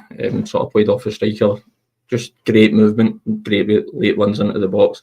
The left wing, I can't remember his name as well, who was also a standout, who scored in the game against Stranraer. But I just liked the way Threave tried to do things. They tried to get the ball down, they tried to play. And I thought they were. I thought at that point they'd really kick on. Do you think Harry Officer will be getting looked at because he's got to be the bit? I wonder though. I don't think any players will get looked at down there because I have to do a heck of a lot of I travelling. wonder if it's in that game. geographical side The things. geography, that's a disservice to the player almost. Yeah, so I spoke to the manager after the game for a good bit, and he was sort of saying they've got a good pool because I think they'll be Suffer down next to them, but they've managed to pull like the best players in that area, and he was quite comfortable they can keep the squad together. I know it's slightly off topic, but it's a strange one for me that they chose to come into the West, because with that squad, you'd expect that squad to have a real chance of winning the South and having a better chance of promotion. They said that when we were down there, when I was with St Cadoc's and we were down there, they said they did it because they heard murmurs of reconstruction, so they didn't want to be left out of that. I suppose, however, I'm maybe again a wee bit ignorant to the South.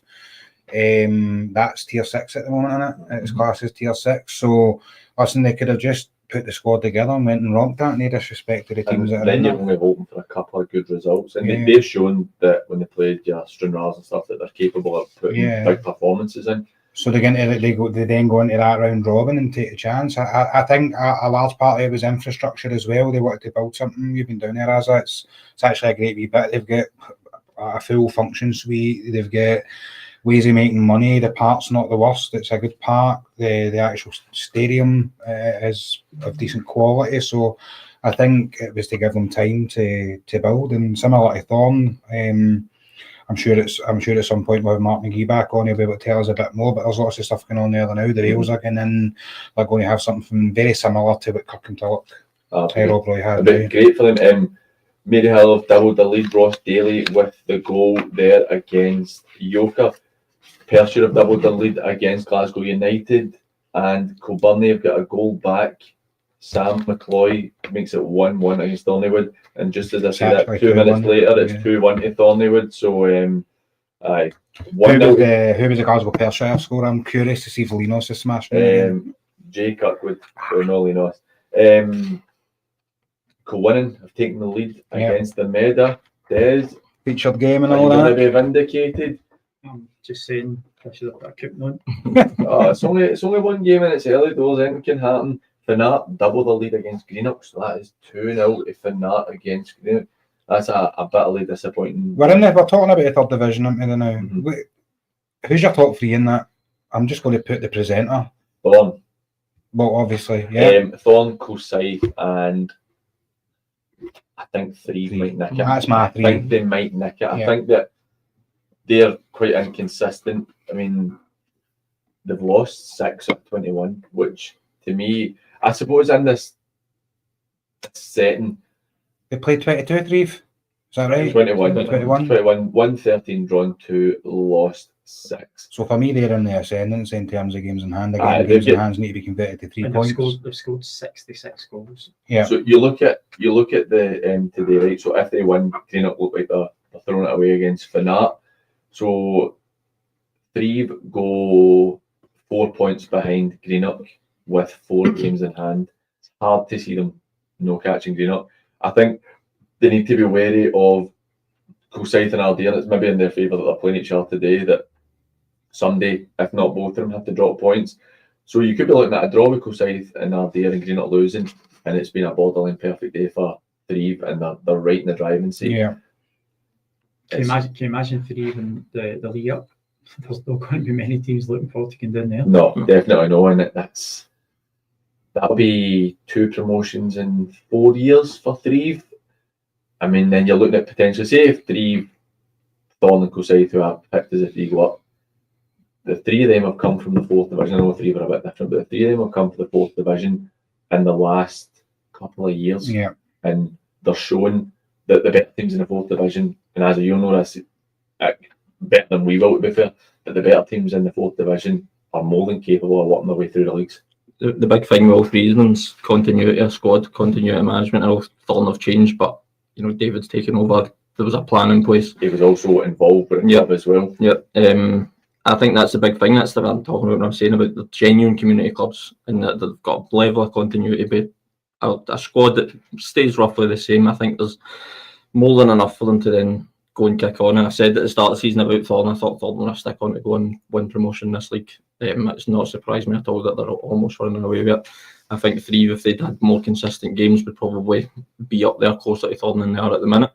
And Kilsyth have put together an unbelievable run, but again, won the 4th division, consolidated last year and built on that again this year. But you've now 2 goals up. And is that not the way that we want to see things? Is this not, to coin a phrase, is this not what pyramid promotions is all about? You look at even in the 4th division, which we're going to touch on in a wee minute.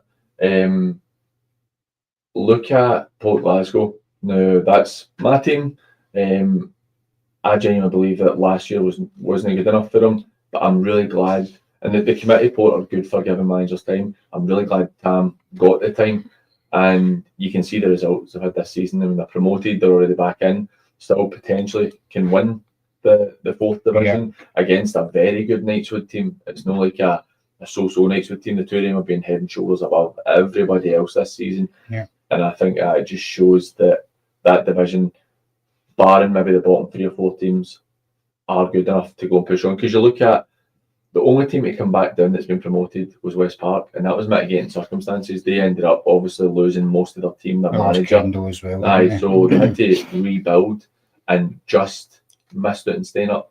So I think that is that shows how good the 4th division, the better teams in the 4th division are. A massive result in the Premier League, well, a massive goal. Benburb 1-0 up, Ryan Kane's goal. Right. So Cali Locals now 2-0 up against Les Mahigo. Clydebank have a penalty, so Des will probably come in a second with that one.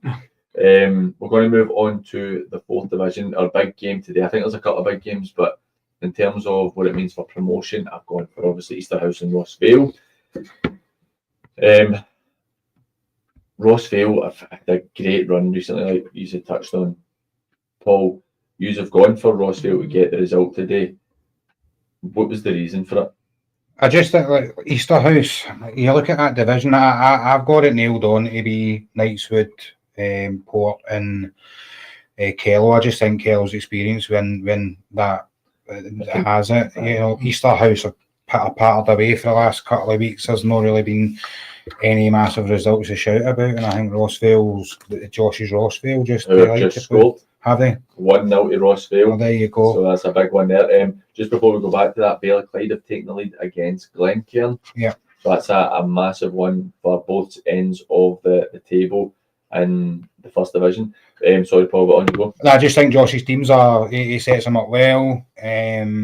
He's, like as I said earlier on the show as well, he was there or thereabouts last season. He's been thereabouts this season. That must be frustrating for him, because to be thereabouts last year, you want to go and maybe try and up the ante a wee bit. It's not that he's not been able to do that. He's just came up against an excellent Knightswood team, an excellent Port Glasgow team, a good Kello side. Port Glasgow scored over 100 goals in that league, haven't they? You know, so when you're battling against that sort, because I know Easterhouse had the same aspirations as well. I spoke to Danny there, who runs the facility and stuff like that, and they've got big aspirations, and they seem to want to do it quite quickly. Maybe that's hindering them a wee bit. Maybe they're trying to do too much too fast. But Rossvale, just a good. Josh's teams he's working a very limited constraints as well. Yeah. Clydebank have scored. Des, who scored? Number 29 for the season. Harry Officer with the second goal for Threeves, just we're talking about. And still 1-1 at Gart, Cairn and Glenafton. We're going to hear from Josh. I've asked him how we'll have an eye on Kello and Port Glasgow game, because obviously their game will take care of itself today. And Josh being Josh, this is quite a long one. So get me a pillow going. I've told him, honestly, I've told him multiple times to cut it back, and he doesn't know how to. How long is it? It's 2 minutes 14. So let's Time for a nap, mate. let's just get into it right now. Listen, I'm not going to give you the boring answer to this, and the one that everybody else gives you. But I'm not going to lie and say that I won't look at the Kells scoring. It won't play have a significance on us if we win the game, but it'll only have a significance if we manage to win. So I'll certainly look at it. I'll 100% look at the results, as I do look at them all. But I won't have one eye on it before the game or during the game or anything like that. I'll literally just be full focus on our game, trying to win that. And if we do manage to win that, then if I look at the results afterwards and Kelvin have dropped points, then obviously I'll be pleased with that. But they've shown unreal consistency as well, to be honest. But I think I would be totally lying if I didn't have one eye on them. But it'll be after the game, and it won't be before, and it won't be during. And then I look forward to the two games that we've got with them as well. Because if we were to hear they're a top side, they've got dangerous players, and it'll be an interesting matchup. So, but that's a few games away. We've got Easterhouse, then we've got Carluke. And that's all I'm looking at just now. And we'll take it from there, but we'll deal with that game when it comes around. And as I said last week on the radio, that I think for the situation that we're in just now, Cable are certainly in the driving seat. I think the best we can hope for is that I think we go to the last game of the season. And if we can get to that last game of the season and we're in a fighting chance, then I'd probably bite your hand off for that now, but there's a lot of football to be played between now and then. Probably loads of twists and turns between now and then. So we just need to see how it goes, and we'll take it game by game. Which I'm sure Kell will be doing as well as Easterhouse, because they're well in the hunt as well. So it'll be an interesting finish to the season. But we probably need a wee bit of lady luck along the way as well. I tell you what, Josh's interviews are so long that's probably, I'll have them on every week, so that if I need the toilet, I'll fire that on. I'll go outside and have a wee smoke, and then come back in, and I'll still be. It's Sunday now. It takes 3 minutes to say I'm not going to keep one eye on the Kello result. He said that about 7 times. That's the first time. Goals galore, PG. Yes, That's the first time in 6 weeks you went for a pee. I know. I needed it. I've done my PT course this morning. We're doing Olympic lifts, and I'm absolutely dying. My knees killing me. I had plenty of water to try and get through it, and I had to go to the toilet. So that is the first time. Don't talk about bad knees in Olympics. Oh, I know. It's a sore point for you. Athlete are 1-0 up. The Ants are now 2-0 up, so it's a massive one for them. Almost 3. There's bad news. Mabel are 1-0 up against Redtown. We'll get time. And Coolside Athletic are 1-0 up in a game against Bone, Archibald Bone, go on. Right. Urban Bix are 2-0 up against Leaving, so that is 1-0 up against Petershill. See, before to Renfrew, spoke to Quiggs this morning. He said that training had been good during the week. Never mind him he said, but there's a few knocks and bruises after last week, and there's a couple of fitness tests this morning. So I don't think that there are. And Muirkirk have taken the lead against Nielsen. Massive. You did not go for Muirkirk. West Park have taken the lead against Eglinton as well. We've got a goal back for St Roch, so it's now 1-1 with St Roch and Cumbernauld. But we're going to take a quick break. I hear you saying he's got a cheek, he's just had his break. But we're going to take a quick break, and we'll be right back after.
And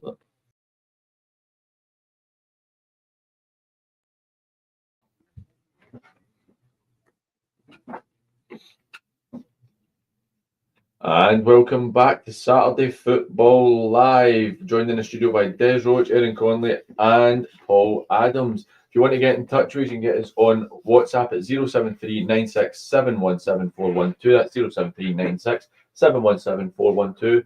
Or you can get us on X and Instagram at Sat Football Live. Or you can go into the comments, slide right into the DMs on YouTube Live. So we have gone through all of our featured fixtures. We've done PG versus the pundits.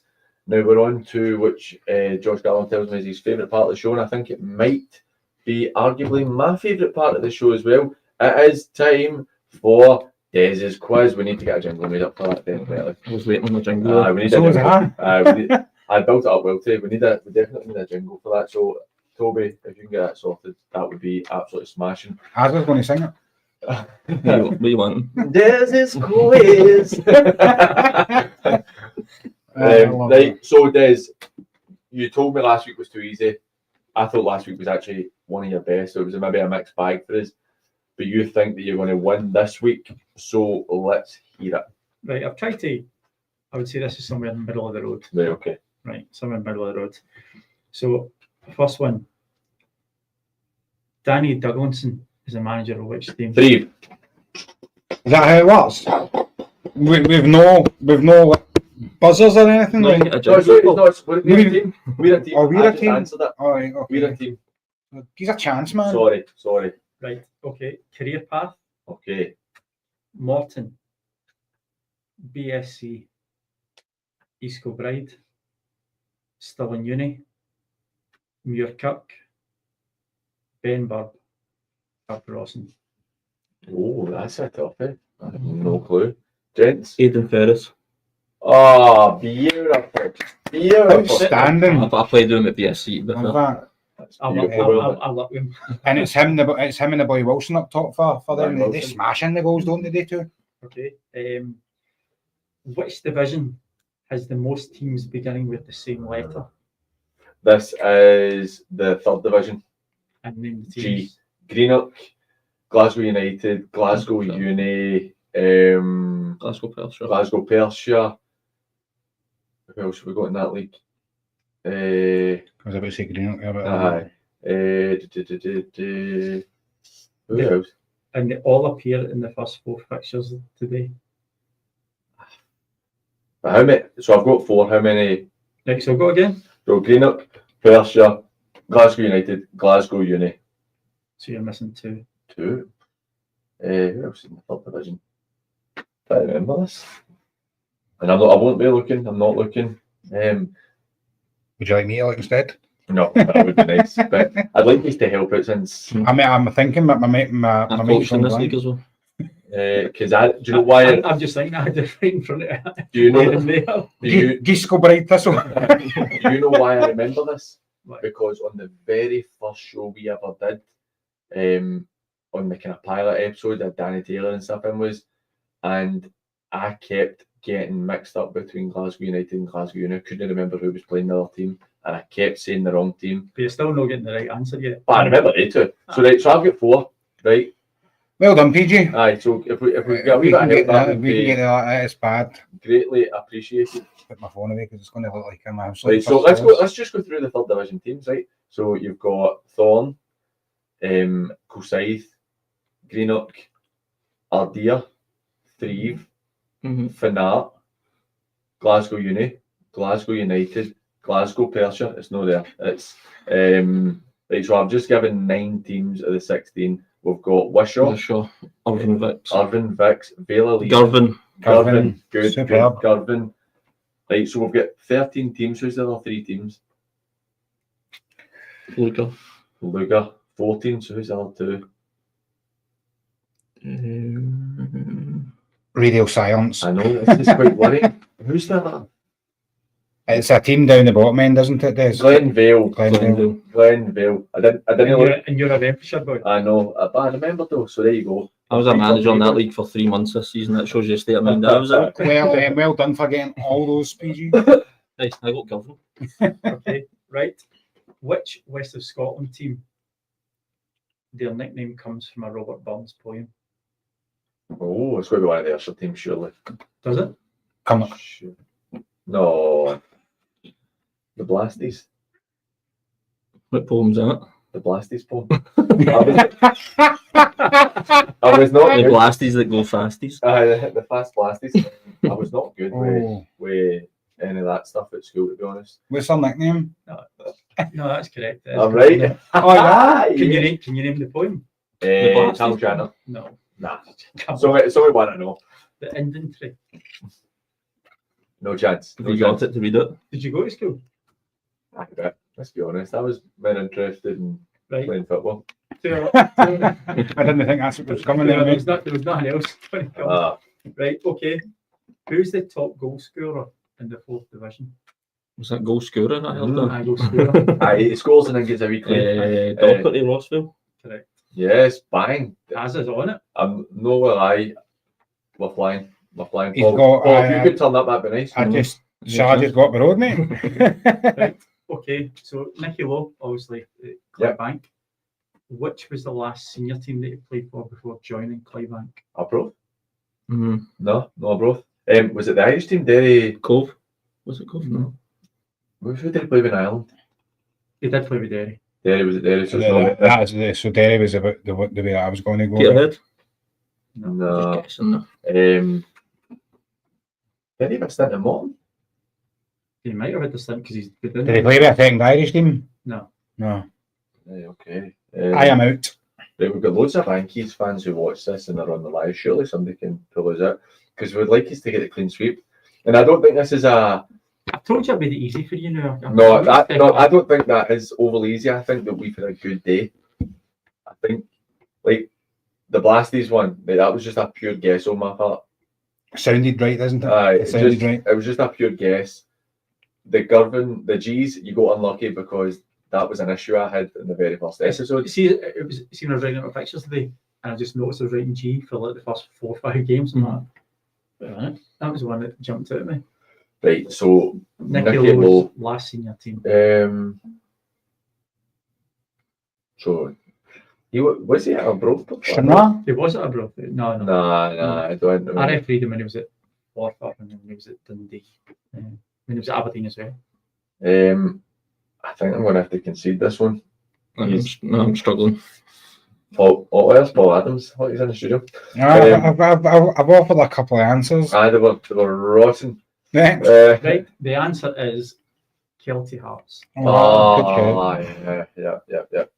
Fair enough, that makes sense. Well, that was a good one. I enjoyed that. There's obviously, I've made a wee graphic up. We're going to put this, so send me the questions. We're going to put this on to our socials probably tomorrow because And Az is going to make a jingle during the week. Jensen's quiz. He'll answer them all. We need to get the person who made up the Camden commercials jingle because that's an absolute beauty. We can use Honestly, that. I wake up at 3 o'clock in the morning and hear that going through my head. Because that is a cracker. But Des, as always, I love the quiz. It was a good one. We have a massive goal in our featured match in the Premier League. Ali Martin converts for the spot, 1-0 to Shots. So that's a huge one. And something I will say as well, Greenock have just pulled a goal back. Arthur have gone 2-0 up.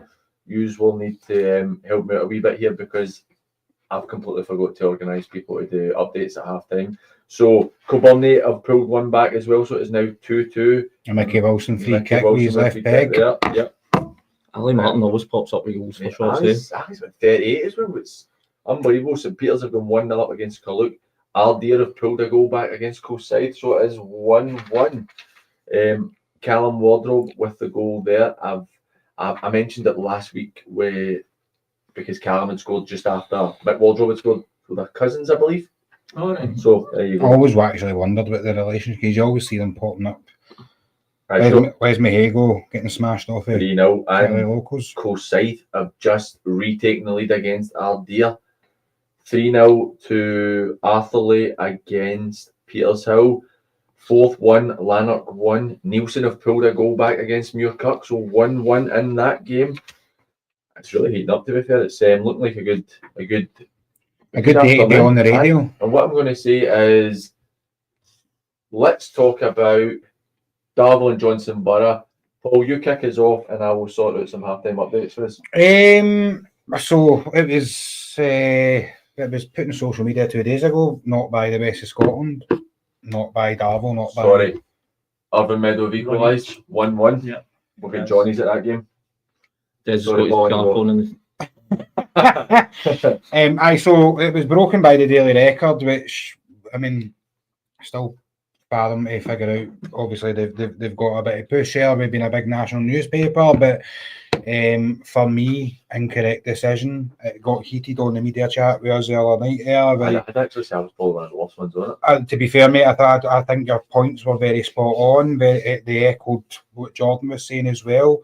I don't think this is just fielding an ineligible player, because that's what they're putting it down to. For me, that goes back to. So can you put out what the league stance is on it? Because obviously the league have not released it, or what we believe the league stance to be, without. So the league, we believe that the league have said that it's a 3-point deduction and £100 fine as per the league rules or constitution that goes for fielding an ineligible player. Everybody involved and everybody looking in it don't think that is fielding an ineligible player. It's an ineligible player going onto the park, which is a different circumstance. It's not like the situation we got Cairn and Largs and things like that, where they've brought on a player or fielded a player that's maybe not been registered correctly. It's something that's happened. It's led to a goal by having that extra sub on the park, and for me it has to be looked at differently. However, we're hearing, I think Martin put up and again, I'm no pinning the blame on Martin or anything. Martin's explained it on our chat. The leagues, the way the league will look at it, not the actual league stance on it, the way the league will look at it, and for what I believe, it's not finished. And for what was said on the chat, I think Johnson Burough are probably going to appeal it, which I genuinely am not too sure. I thought they would have maybe just went, right, okay. But the biggest issue here isn't Johnson Burough, because £100 are dropping the ocean, and the 3 points are irrelevant now because Clydebank have won the league. Right, so had Clydebank not won the league and the league was much closer, the 3 points would have been more.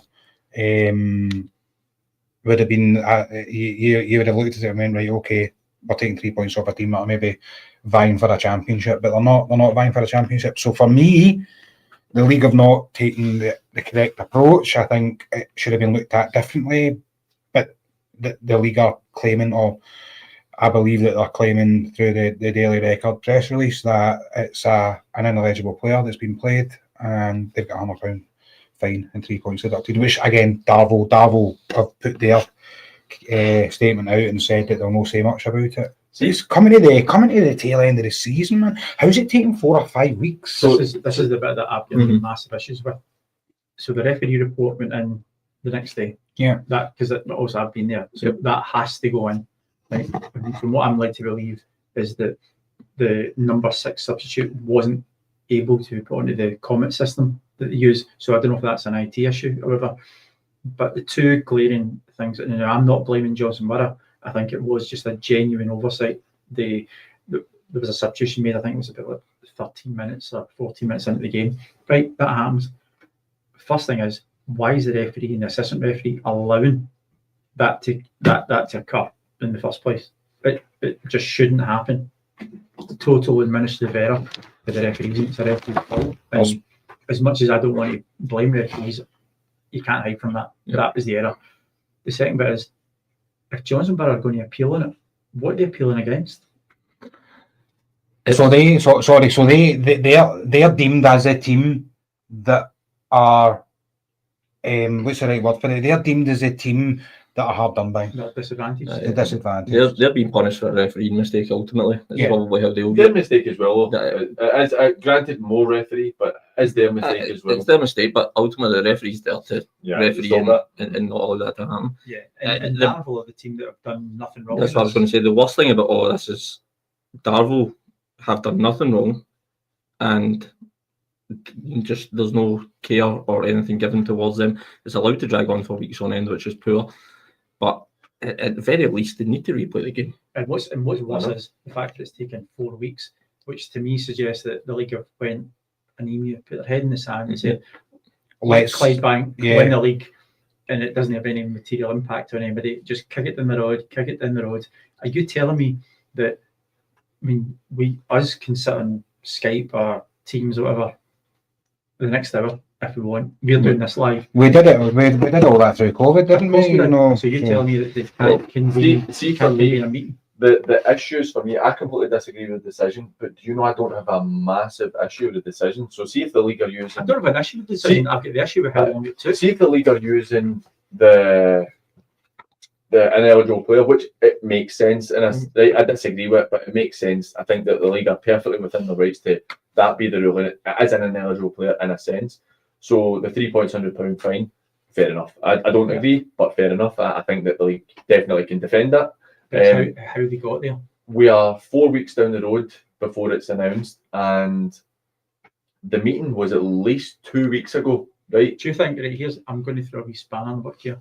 Do you think that the league might have been hoping that Darvel might be at the question at that point as well? Yes. Same that the Clydebank have won the league by that point. So Clydebank are away at the top, and we'll be hoping Darvel will be away at the bottom. In my personal opinion, they have waited until Clydebank won the league. They have. And I'm sorry, I refuse to.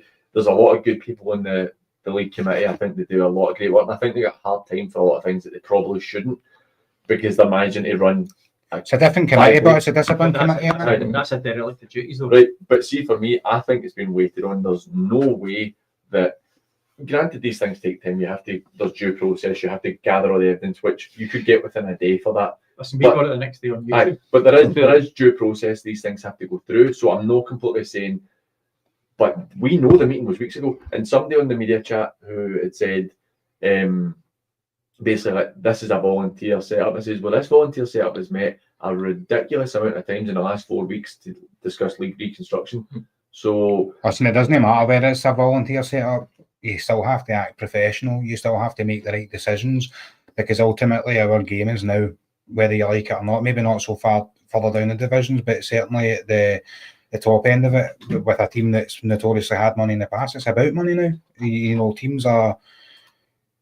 Darvel now maybe going to go back to the league and go, what's going on? They can't plan. They don't know what they're going to be, what division they're going to be in next season. They can't make forward planning to a decision that we know was made 2 weeks ago. I tell you what, we're going to come back to this, right? I'm going to go to Johnny Bailey at co-winning.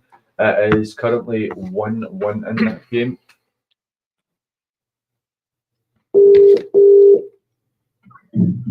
Afternoon. Johnny, how are we? How is that fine game you're at today? It's been good. It's been good. A good crowd.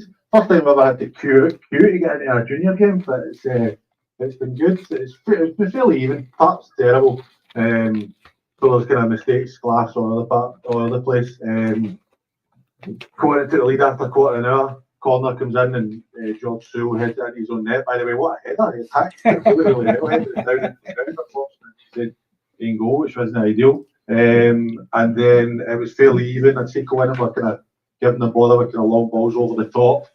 And then Ross McKenzie has a kind of speculative shot, say about 25 yards, goes into the bottom corner, equalised for Meda. I'm at the opposite end of the park, but I thought the keeper should maybe have done better. And it's interesting because Jamie McKim actually shouted on to the park about 5 minutes into the game, test the goalie. So I don't know if they've planned that to get shots away. I don't know if they see the goalie as a weak point, but it's been fairly even. It's all to play for the second half.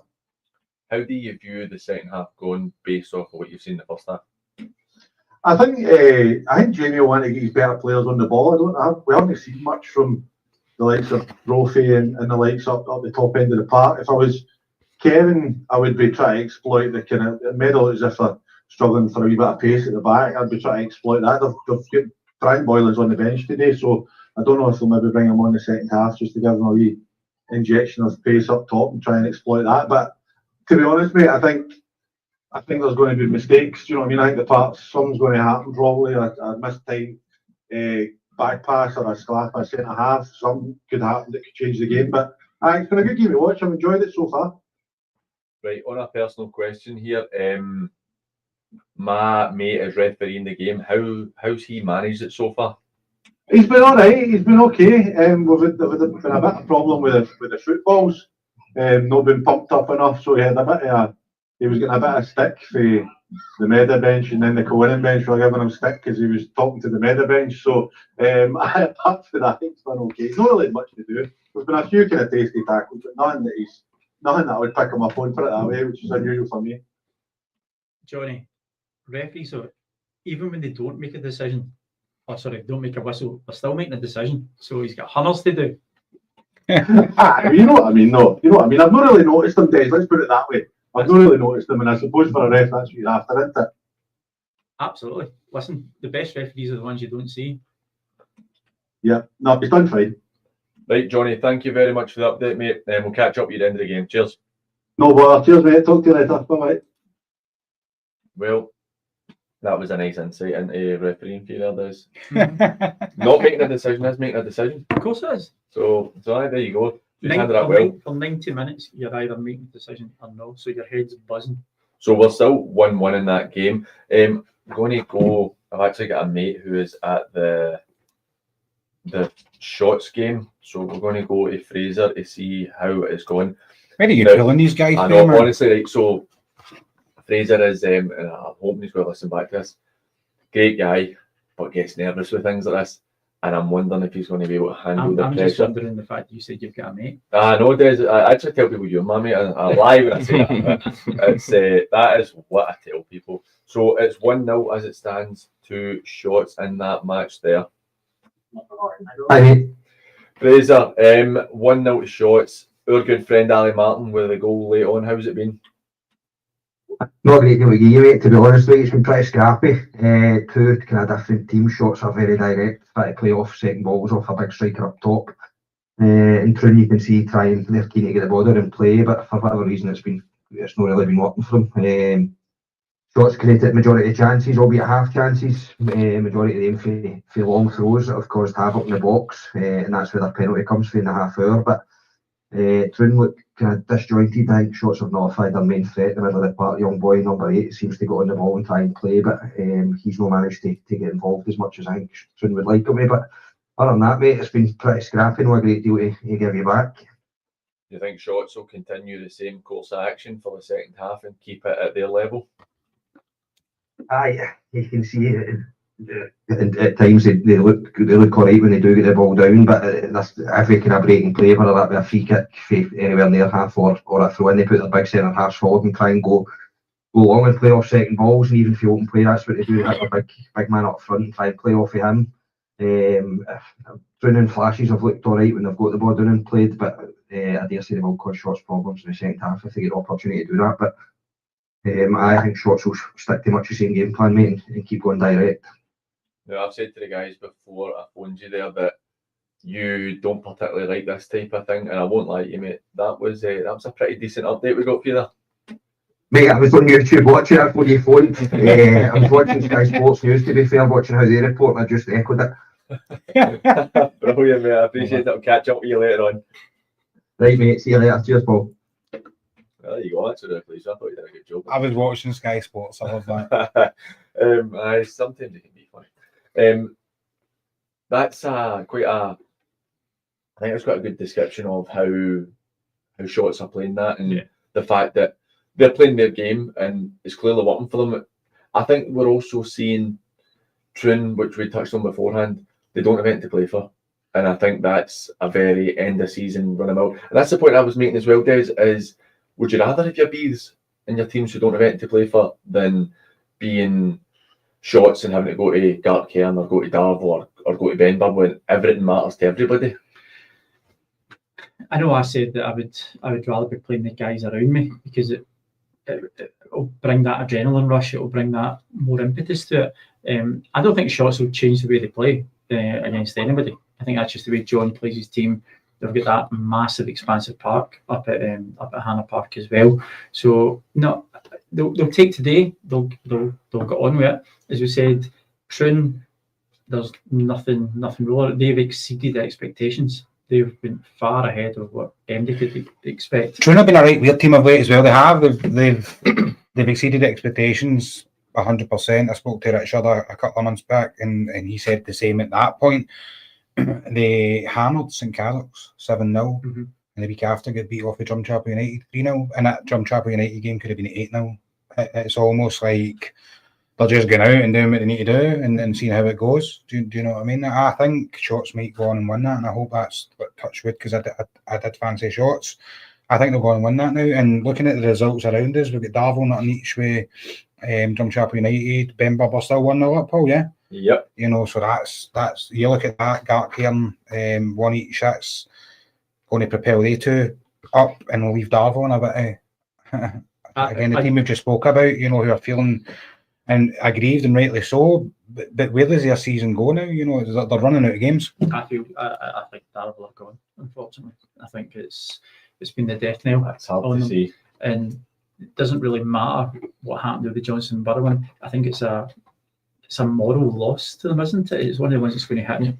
It's like kick in the stomach. Don't know, Aaron, what do you think? I would agree. I think they're probably down. I think it's been a really tough season for them with points deduction, and this happens. I think Darvel are probably away. They're the ones that look most likely to. I'm going to go to our good sponsor, Gary Thompson, at the Nielsen and Muirkirk game, where it is currently 1-1, second half just about to kick off.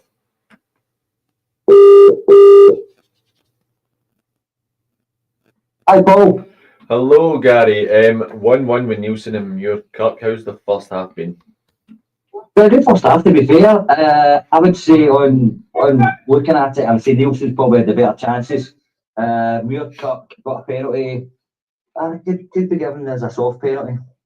They look good up to that point, but Nielsen have just had the better chances, probably played slightly better football. So decent game to be fair. And really, I don't know what way this is going to go, so we'll keep you updated the best I can. Guys, we've spoken about styles, and we're just talking to one of our updates with Fraser at the Shots and Troon game. We're speaking about different types of styles.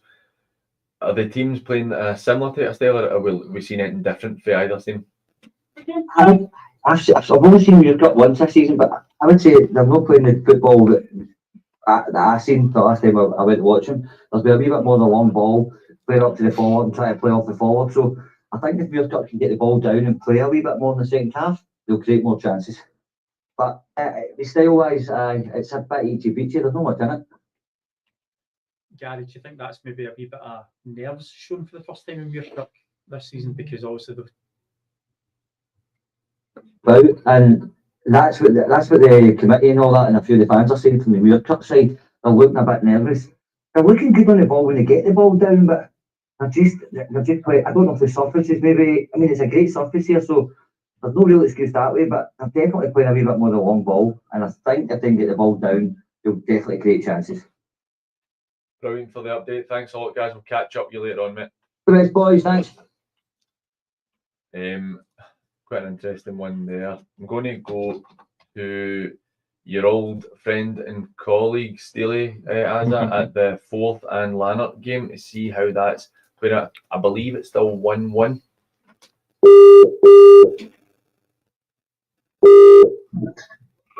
PG, how are you? Steely, I'm good, mate. Thank you very much for giving us the update.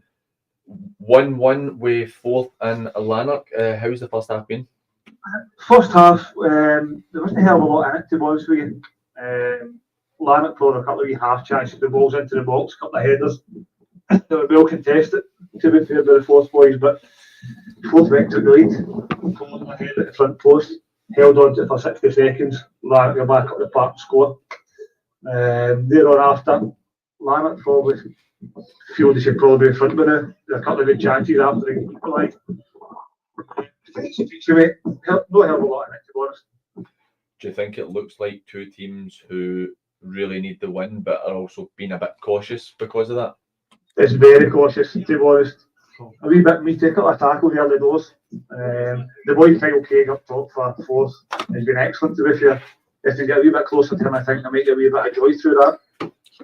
But I think Darren at Lanark will be a wee bit upset that maybe not leading. But as I say, the second half just kicked off. I'm not going to call it myself just now. It's probably go either way. No worries, Steely. I really appreciate the update, mate. Take care. Cheers. Cheers. Well, that is us with our halftime updates. We are going to take a quick break. We've got our Lowland League fixtures are kicking off as well at 3 o'clock.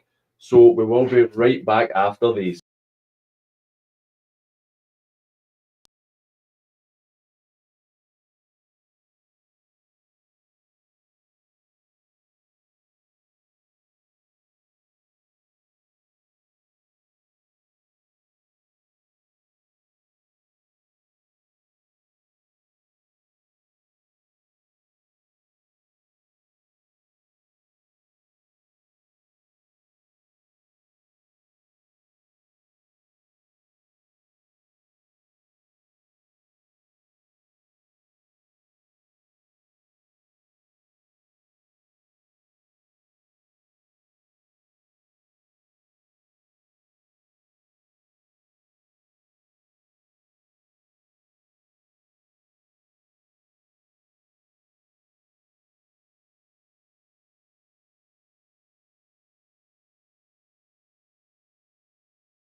Three 9671741 That's 0737. Oh, God, forgot the number there. 0739671741, or you can get us on X and Instagram at Sat Football Live, or you can get us in the comments section on YouTube. So we'll now get the second half games kicking off with a couple of updates for scores as well. Athlete are now 4-0 up against Petershill, so that game is all but gone for them, but really good 3 points for Athlete as it stands right now. Clydebank have lost a goal. Ewan Thompson with a penalty for the Talbot just at the stroke of half time, and Kilburney just at the stroke of half time took the lead 3-2 against Thorneywood, so that's a really important one there. Right, we were talking about the Darvo Johnson Burough situation. We've covered what I would say is most of it, but I think that Paul touched on, we're in a media chat with all the guys for the West, and I was in particular quite vocal on it. I don't normally say a great deal on it, but I just felt like the way this has been dealt with is so shoddy and so poor, and the fact it's taking 4 weeks. We also, the thing that we're talking about, so we're told due process has to be done. It takes this length of time sometimes. Now, Darvo put an appeal in. Does that mean it takes 4 weeks again? And yeah. I can guarantee it won't. Guarantee it'll be done within a week. What are Darvo appealing? The actual decision that's not against them, because they made the decisions against Johnson Burough. The decision's not against Darvo. Darvo need to ask the league. Well, the way that I looked at it in a conversation I had with Paul was, if you and I were, you're playing for Team A and I'm playing for Team B, right? I get sent off, right? I get the information that I've got a 2-match ban. You don't get the information that I've got a 2-match ban because it's got nothing to do with you. However, this does have a material impact on that team, so they have got to be informed. Yeah, I agree. 100% agree. I think it's entirely wrong. I think as I said, and I know these guys put their hours in, but it's a dereliction of duty that they've kicked it down the line for 4 weeks and not faced it up. Now, I'm not going to break confidences, but I know people on both sides, and nobody knew what was happening. Yeah. I think that's the galling part of this. See if the process is going to take 4 weeks. There needs to be a communication that's how long it's going to take. Yeah. Like it can't just go in the dark, because that's what leaves it so open to rumour and innuendo, like you've seen, and people start to tell stories and say things. And by the way, see if I'm Johnson Burough, albeit they've made a mistake, I would probably make an appeal against that decision as well, on the basis that the referee is supposed to referee and manage that aspect of the game. Yeah. So the referee should have stopped that. So if I was Johnson Burough, I'd probably still feel a wee bit hard done by, given yes, I've made the mistake to put a 6th player on. I'll put my referee's hat on here, right? So I'm the referee, you're my assistant, and Paul's my assistant, right? So there's three people managing managing that game. So what I always done was, and what every referee does, and I don't know how this is slipped in, is if you're the assistant referee one who's at the stand side who's bringing on that substitute, you're busy at that moment in time. Yeah. So I'm marking it in my book. I'm going, right, number 6 off for number 14, right? The far side assistant is doing the same. As soon as that player comes on and the ball goes out of play, the stand side assistant should be marking his book up, just as the stand side assistant is marking every yellow card, etc. Because God forbid, if I get injured and I can't fulfil the rest of the game, you're coming on, so your book has to mirror mine's. Because if you come on, if Aaron comes on and I've cautioned number 6, or I've not, and you come on and you don't have that, and he commits a further offence, then that's a red card. And if you don't have it, then your book's not up to date.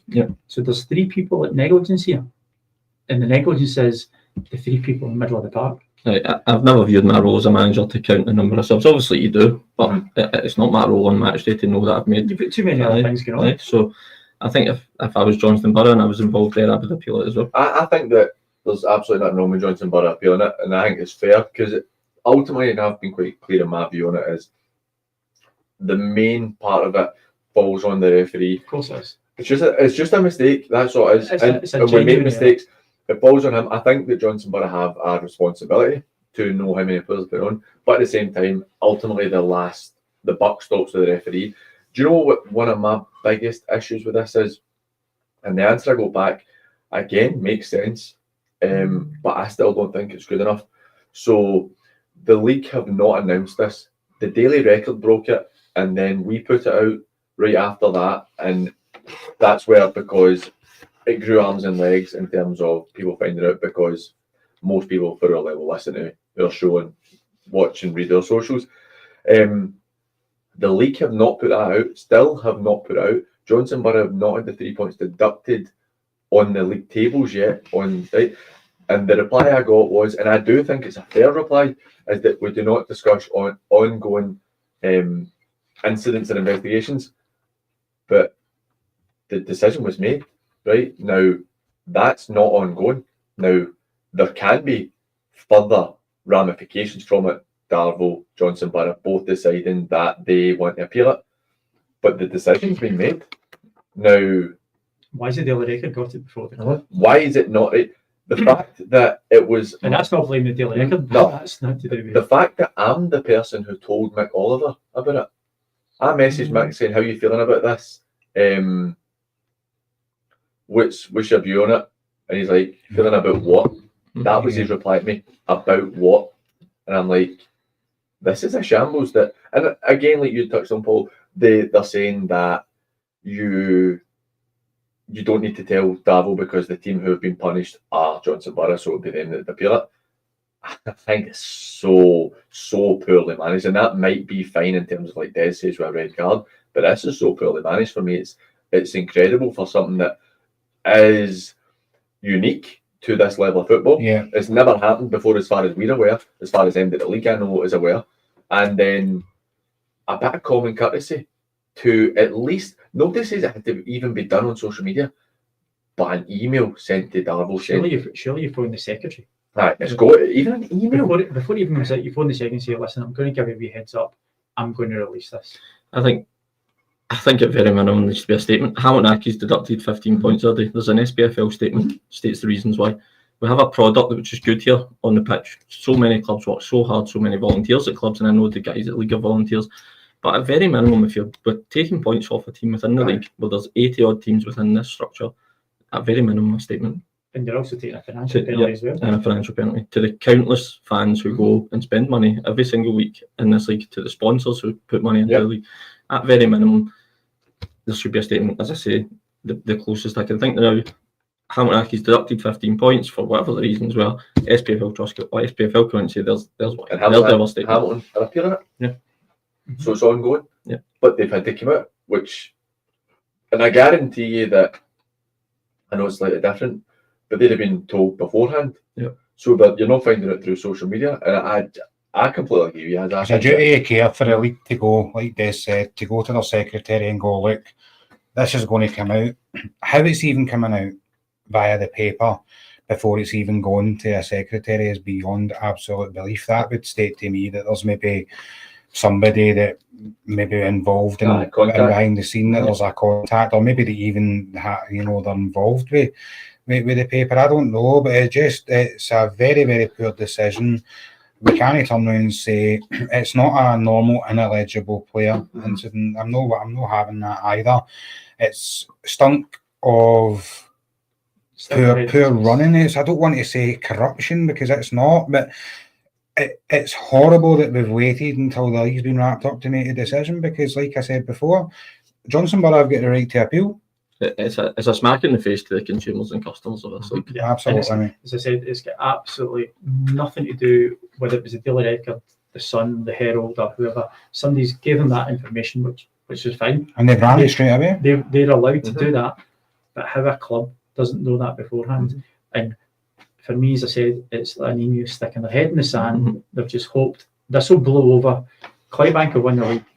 Darrell, unfortunately, potential leagues if they're going. It's not going to affect anybody.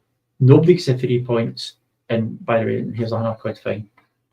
But see, the thing is, like we've touched on, the punishment is fine. Yeah. Whether you agree or disagree, it makes sense. The league can justify that completely right. And I don't want. There's people in the league committee I know and I like, and I think that overall they do a good job. It's a very hard job, but at the same time, I think we've also got a responsibility doing this show, and like Paul and Johnny doing their shows, we got a responsibility to say our opinion on it. And I think that how they've handled it has been so shoddy, it's unbelievable. Yeah. And like you said, it's no corruption, right?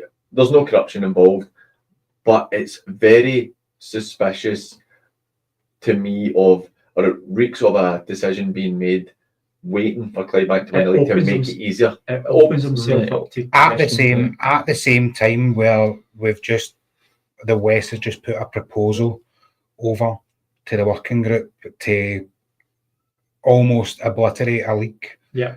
So people must be thinking that, like, how are they going to How are they going to run? How are they going to go Also, run? this is exactly where I was going to go with. And I hate using the word arrogant because I'm certainly not arrogant. I'll take criticism and I'll work with it. And I'm sure Aaron's the same, and yourself. Is this maybe showing a wee bit of arrogance, saying that we'll do it the way we want because we're already looking above, because we're going to obliterate a league and we're going to take that over? We said that on Monday night, didn't you? You made a great point that night about. I think I said that it's made the league a bit bullshit, a bit arrogant, and you said the league can be arrogant. It's not because of the committee, it's because of the teams are so strong in it. Yeah. That's the reason why we can be arrogant, so I worry a little bit. Again, the only reason we're having this continual discussion, and it is so open to innuendo and rumour, is that there haven't been a concrete statement put out to let people know. Exactly. Like Johnson Burough, I even think of Johnson Burough fans who go and pay their money every week, not a clue until it breaks in a newspaper. That's Johnson Burough and Fulham are my two local teams. So if I He's was got more teams local, I said no my team. I said local. So if I was Listen, I love Tom. You've got my blessing there, mate. So if I wasn't going to watch Renfrew, which is my team, if I wasn't going to watch Renfrew, they're the two closest teams I would go and watch. And I know Murdy really well. I would class Murdy as a friend. He teaches my son. Good luck in your exam, me man. But Johnson Burough are not at fault here. Yes, they've made a genuine mistake and have held their hands up to it. At no point have they said we've tried to pull the wool over Andy's eye. They've owned up to it. They'll take the punishment of 3 points. They'll take the £100. But it's taken 4 weeks to get here. It appears they won't if they've appealed it. Yeah, and they're within their rights to. We've got a few goals coming in. The Meda have now taken the lead against winning, so it's 2-1 to Meda. Ewan Baird with a goal there. Mary Hill are now 3-0 up. Vale Leven have pulled a goal back with a penalty. Ross Cameron makes it 2-1 against Irvine Vicks. 3-0 Knightswood. 3-0 Knightswood now. 3-0 up against Lugar. Muir Cup 2-1 against Nielsen. Oh, interesting. You guys could that was actually right after half-time kickoff. Gart Cairn 2-1 up against Glenafton. So Dylan Kearney with a goal. 2 each at Medical winning. Oh, Dylan Kearney with a goal for Oh, you need to learn how to put the mute button on. Not mine. me. Do you? Oh, sorry, Des, you're guilty of that a few times. That's why I put it I away. can Yeah. guarantee you, I have never been guilty of Oh, Not no, with I'm me. not having that. no. I thought we'd started an open all mic server. We're getting live for the game. 4-0 to Mary Hill. Who's Billy Gods? So this 2-0 to Bells Hill against Canvas Slang. So that's an interesting one. Now it's gone from bad to worse for Yoker, Dom O'Donnell. 5-0 down, Mary Hill are 5 up. We've got a goal in the two goals for Jay Shields for Mary Hill in 2 minutes. Carluke 1, St Peters 1. So this is something I want to touch on, right? So we have an interesting one, which this is not me having a go at the league on this one, right? So New Mains have just taken the lead against Campbelltown. Campbelltown playing New Mains today, obviously. Campbelltown play Giffnock tomorrow. Then on the 10th of May, Campbelltown play whoever they play. And on the 11th of May, they play New Mains. So they have 2 weekends out of 4, and they're playing 2 games in each weekend. What's the view on that? And they've obviously agreed to that, and the clubs have agreed to that. So this People not wanting to travel to Campbelltown midweek, mate. That's the be all and end all of it. It's happened. Not in the West, certainly as far as my knowledge, but it's happened in the juniors where you've had Monday, Tuesday, Thursday. So the guys Saturday. at the official catch-up podcast, they did a good episode actually on the reconstruction stuff during the week there. So if you want to go and check that out, go onto their YouTube and check it out. They informed me that it happened with Boness earlier in the season, last season. I can't remember when exactly it was. So it happened with Boness, and it happens regularly with Stirling Uni because they play in the different competitions. Yeah. But I think there's a difference as well where there was another team I heard of, who played the 20s team in one of the games and then played the it was Dalbeattie Star at Hampton Cup. Played their 20s team in one of the games and played their first team in the other game. Campbelltown don't have that luxury. And this maybe is where people say Campbelltown shouldn't have been set up, whether right or wrongly. But this is something that they have to face, and they've agreed to this, so it's no a big thing. But as you having managed in that 4th division, how would you feel potentially with your team having to go to Campbelltown on Easter Sunday, like Giffnock? You wouldn't be chuffed, obviously. Firstly, just moving it to a Sunday, I think makes it difficult at that level to get your squad together. It obviously comes down to, do you go to Campbelltown midweek or do you go on the Sunday? We can talk all day about whether Campbelltown should be in the league, shouldn't be. Ultimately, they are. I think the concern for me is the facilities at Campbelltown, how often the pitch is off. And it's not the only one, but it consistently ends up with Campbelltown having a host of games to play at the end of the season. That's the concern. And what makes it difficult is the travel there, then makes it difficult to schedule the fixtures. There are a host of clubs who have issues with facilities and pitches, but that's the crux of this issue, is that the facility obviously isn't good enough to withstand the weather. And it makes it tough. But it's no ideal, but I would imagine the decision is you go on a Wednesday or Tuesday night or you go on a Sunday. I know, and I think that I don't think the league make anybody go to Campbelltown midweek, but they maybe make Campbelltown come. So we had it last year, towards the end of the season, we had Campbelltown to play, and that was very much the discussion was Campbelltown will travel to you midweek. Had it been the other way around, that was one of the stipulations, I believe, when they came into the league, which again, credit to Campbelltown, fair enough, they want to do it. Got a few goals coming in, which make it a bit more interesting at the bottom end of the 2nd division. So Cali Locals were 3-0 up against Les Mahago. Cali Locals keeper gets sent off. It was now 3-2 to Cali Locals, and the Ants have just lost a goal. So it's 2-1 to the Ants at Bonneton right now.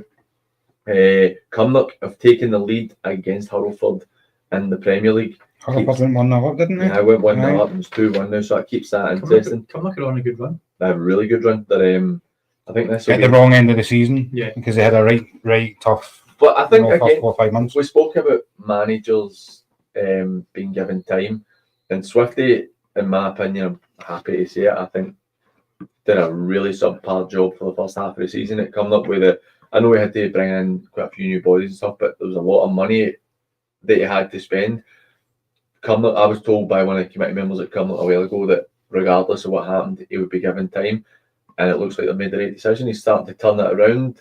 He's starting to pick up points, and you're seeing more what you expected for that Cumnock side now than you did early in the season. I think you'll see this Cumnock side progressively better next year. I agree. After having a year together down at Townhead, Swifty having the time, and he's got to call him Southie with him as well. Yeah. Who was the boy that went from up to Brun recently? Oh, I know. I can't remember. Boy with the long hair. Can never remember his name.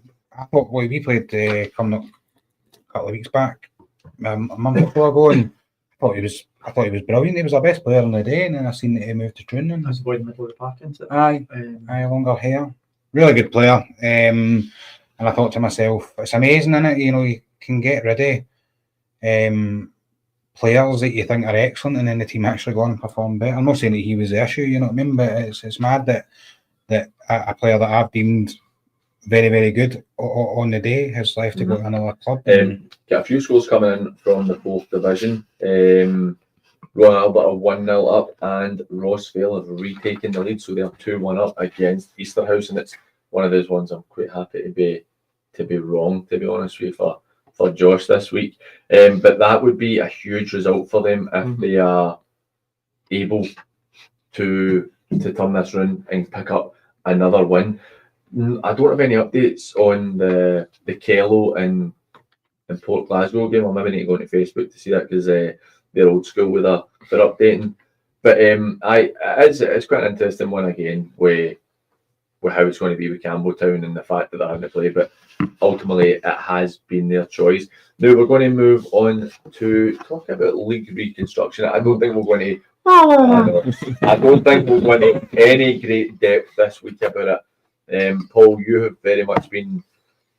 I get my bits and bobs, and it aligns mostly with what you're told. But you're the man who's been more in the know on the channel about league reconstruction. I'm hearing there's a meeting on the 24th of this month. So... I actually thought it was the 22nd. However, we update. I didn't know this. You might know. You might have been told it after the original vote last week for 25-26. It was voted. What was the? Was it 9-4-6 against? 7-4. 9 against. 8 against. There was one abstained. 7-4, 8 against, 1 abstained. They did an indicative vote after that paper vote for the exact same, but the following season it was 12-3 for. Wow. There you go. Well, what I'm hearing, right, and this might not be correct. My beloved Port Glasgow are drawing 1 each just now, so that's actually quite a good day for Rossvale as it stands. But what I'm hearing is, I heard 2 different things right this week. One was that Neil Doncaster was pushing for this with the Brecon chairman having a bit of power. So please do not take this as gospel. PG might not be able to take it as gospel, but I reckon that's the truth. The other thing I'm hearing is it's not Neil Doncaster, it's Ian Maxwell who is heavily pushing for this. And I don't know if this is true, it's just speculation, but there was a threat made to the league teams or the former league teams in the Lowland League that they would not be looked after as much as they have been looked after if they vote against reconstruction. I'm sorry, I'm going to go back to the conversation we had last week when we done the reconstruction podcast. I'm quite happy. Look, I'll get the one that's got shot in the back here. Is that not exactly what I said? This isn't coming from our leagues. No, this is coming from above. They are being told what's happening. If anybody's sensible, you want to bring this in, you bring it in for 26, 27, because when you start, Aaron as a manager, when you bring a team in, and you start on day 1 and you finish on day 360, you know what you're playing for. Absolutely, and that's the point I think we've been making. People need to know what they're playing for at the beginning of the season. But one of the things we touched on was just where it was coming from. I suggested that somebody from Brecon maybe on the board higher up. A bit more pinpoint. I said somebody for the Angus region. Aye, some things I don't think, mate. I just go just pinpoint. Listen, it's a subjective opinion. I don't think that they're going to force it through, right? The one thing that you mentioned there, which has delighted me, is the Lowland League, or the teams that went for the SPFL into the Lowland League not being looked after as much. It shouldn't be like that. It's shocking. Well, apparently the threat is if you do not vote, then you won't be looked after as much. Aye. Which So I'm happy with that. Which is quite worrying. Yeah, but I'm happy with that because they have been looked after far too much over the last 5 or 6 years. You know what I mean? I think Cumbernauld Colts finished 4th last year and were overlooked for the SPFL trophy.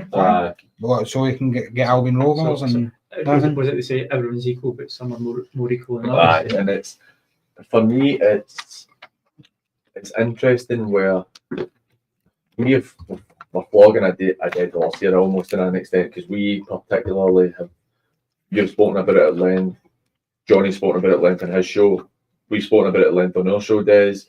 We had a special episode to talk about it. It's been beaten to death, and I'm sorry, we're probably going to spend another couple of minutes before the break talking about this, and then that should be it for the remainder of the day. It's at the forefront of everybody's mind, but PG, you know, people, not just, as I mentioned, the product, the committees, the people, the fans, they're going to be so intrigued because the proposal is actually quite good. Do you know what I mean? It's just how they're delivering it. How they're delivering it, exactly. Do we think that fear plays in a? I know the answer. 100%. That's the answer. It's, for me, I just do not see how they can continue to try and push this for next season. I reckon they will, and I reckon it will happen. I'm really hoping that it happens at the end of the season, so that I don't go back to feeling how I did a couple of weeks ago when I thought that every league was finished in our level, and that this show. We came back up the road and I thought he was honestly. I was like, "Are you all right, mate? Are you okay?" I wasn't in a good place, to be honest. It was quite upsetting for me, to be honest, that I just thought that everything was going to be done. But see, the thing is, listen, we're doing this studio, doing this on a Saturday afternoon because we want to do it, because we enjoy this level of football. We've all got an opinion. Listen, we might not agree on everything, which is great because we're all allowed it. But it's something that we all, if we weren't here, we'd be at a game. Yep. We're invested in it. No, I know. And that is the main thing. It's, we're so invested in it. And like, I ended up getting onto BBC Radio Scotland during the week there, through this and through our coverage it, because I think that, like I touched on, I think the official catch up have done a good job when they've released their stuff. And you've obviously got SM Media have been releasing their stuff on it as well. But I think we've went into a lot of detail and broken some information that's come out, and it's ended up with us going onto the radio and BBC Scotland to pick it up. But the problem was, like, I was on it for 4 minutes. I was on it. Were you timing it? 4 minutes 12 seconds, but who's counting? And that's the main coverage it's getting at higher levels, because it's ultimately, other than us and the people involved, nobody really cares about this level in a sense, and it's. Well, they obviously do if the boy Maxwell's, pushing. Well, they might care. But you also say as well, though, given the years that we've been involved, it's an informed knowledge as well, because we've got relationships with clubs, we've got relationships with players, we've got relationships with managers. We wouldn't break those confidences, obviously, but we've got an open platform where we don't have to report to anyone. We can say it how it is, and as I said, people, they can agree, they can disagree, but we'll tell you the truth. Looking at the divisions that they proposed, I know they were, as of the way things stood for the 11th of April, I think they look quite competitive, don't they? They look like it could really work. It looks like teams will actually make a bit of money. I don't know Broomhill's issue at the moment, but like I'll put it this way, right? I literally, this is off the top of my head, right? Broomhill, for talk's sake, say they get 200 people, right? Now, if you had Clydebank, Talbot, Paul, just those three teams, you're probably giving them an extra $5 or $6 grand a season. Absolutely. Based on those games. And how you've been there, been there. How important is it at that level to have an extra $5 or $6 grand a season? Not even just that. They can. I know at that level, hospitality isn't a huge thing, but it's still a moneymaker. Paul do it every single week at home, and they've got 50 to 70 people in their wee lounge at the beginning, getting handy beer and. It's not just the ticket, the extra ticket prices. It's what they're bringing as well, and it is. But look, we're going to take a quick break, and we'll be right back after the.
Or if you want to get us on X and Instagram, you can get us on @SatFootballLive, or you can go into the comments on YouTube and ask anything you want. If there's anything you want to ask the guys or ask myself, or any opinions you just want to get out there, then don't hesitate to ask. We've got a few goals coming in. So there's a correction, gents, for the Rossvale game.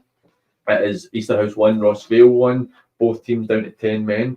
Jackson Stevenson scores his second for Lugar to make it 3-3 Lugar 2. Cosyth Athletic are, Des, I'll let you announce that in a second. Cosyth Athletic are now 4-1 up against Ardere. Des, could you announce?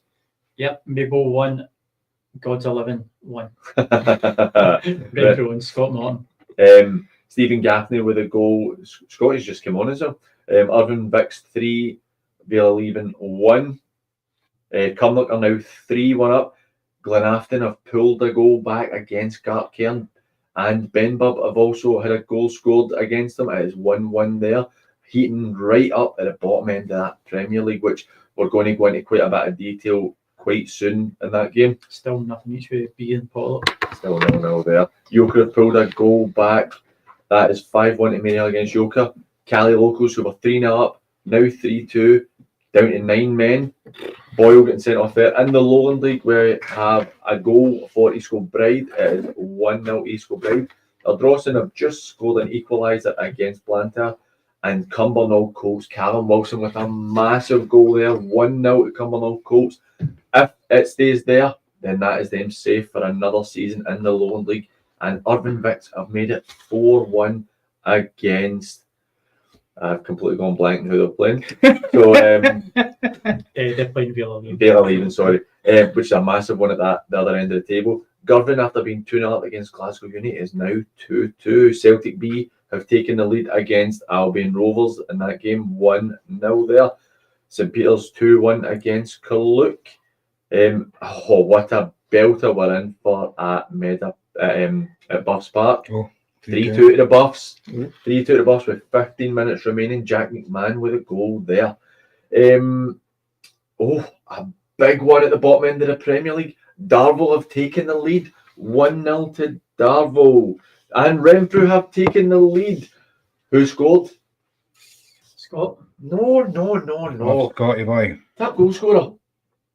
Oh, the boy, there was a Maryhill. You did this to me last week. Skinner. No, he's away. away. He's away. Oh, You did this to me yeah. last week as well. McChrystal went off for You Scott. did this to it last week. The top goal scorer for Renfrew, Jojo. Jojo Gillespie, 2 weeks in a row. The boy McChrystal is at he is at Renfrew, isn't he? Yep.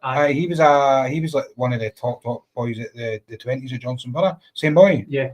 Great player. We tried to, when we were at Medar, we tried to get Gillespie. So for Jimmy to get him was massive signing. Jojo could potentially be the difference, or one of the big impacting factors for them this season, because you're now looking at it, Kilwinning just taking the lead, obviously Renfrew are staying top of the league on 52 points. Kilwinning as it stands on 51, but that game's not dead yet. It's one each way Drumchapel. Idris Munir with the equaliser. Oh, that's a sore one for Darvel there.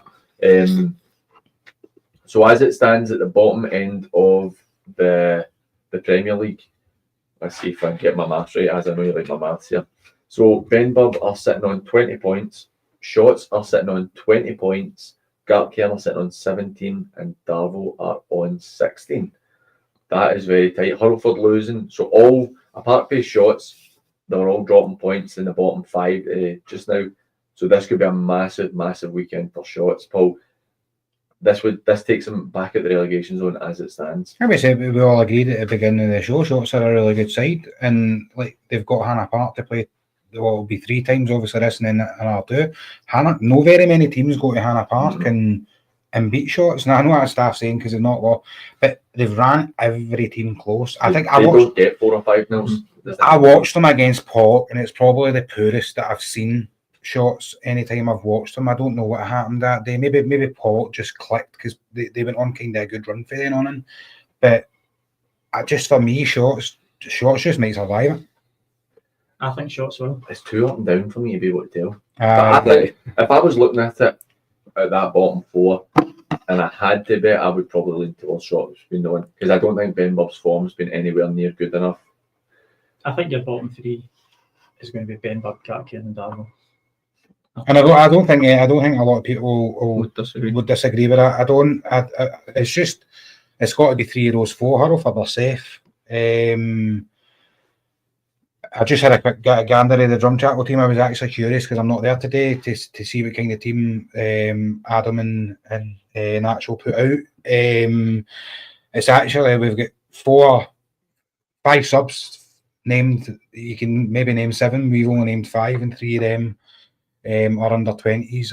Goalkeeper under 20s, and Big Dan Finnegan, who's just returned for injury. You know, that kind of goes to show the sort of team Darvel are up against. So, no disrespect to Darvel, but looking at our Drumchapel side today, they should be going and leaving one on them. Girvan were 2-0 up. They are now 3-2 down to Glasgow Uni.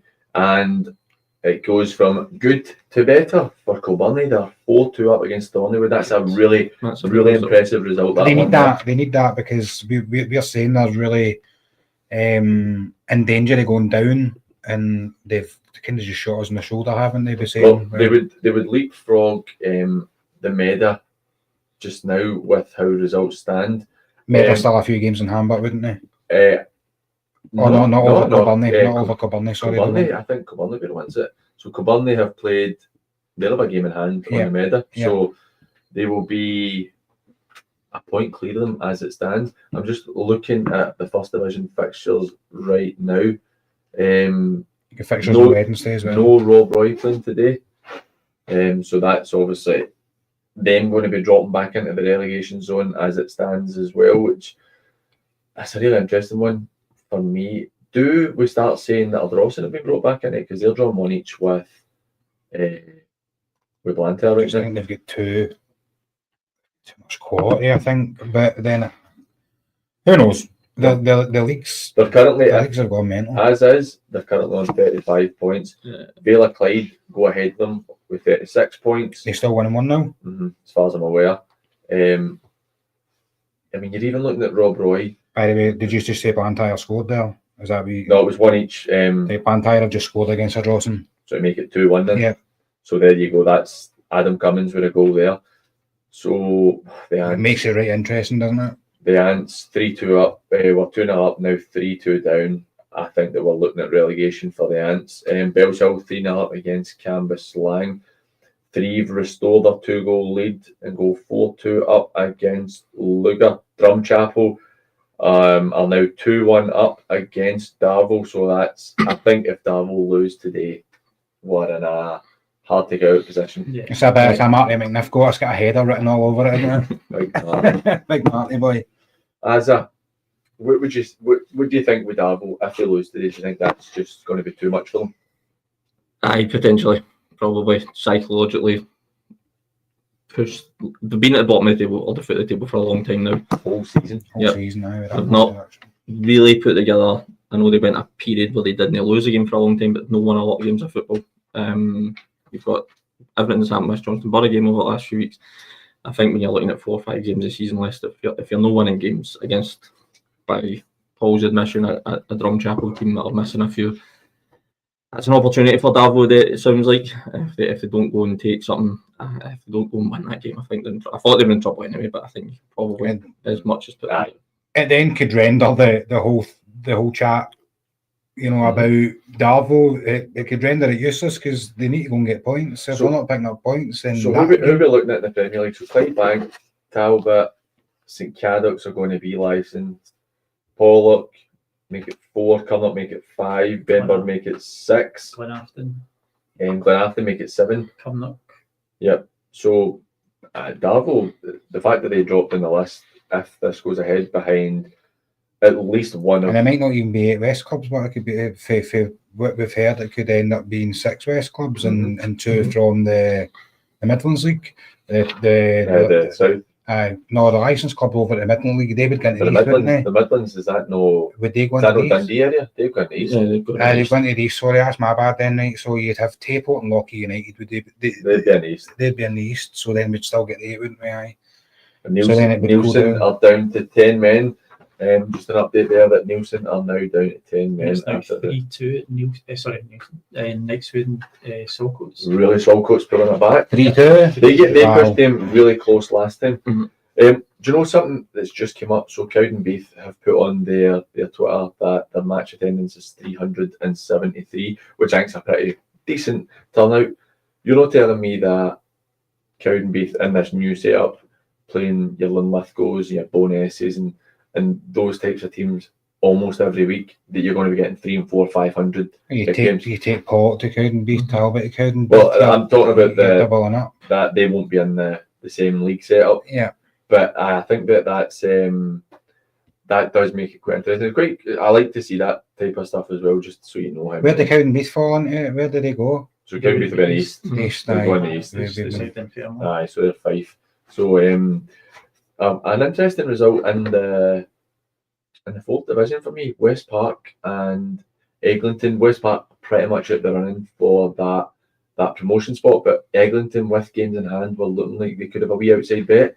3-0 to West Park against Eglinton with 7 minutes remaining. I think we're looking at the end of Eglinton as well. That's them. They've run their race. I think West Park have run their race. I think if Rossvale can beat Easterhouse, they've run their race, and it's really, I think it'll be Rossvale and Kello fighting it. I'm saying that with Easterhouse, they still have a chance, but I think it's unlikely considering that the current form they're in just now.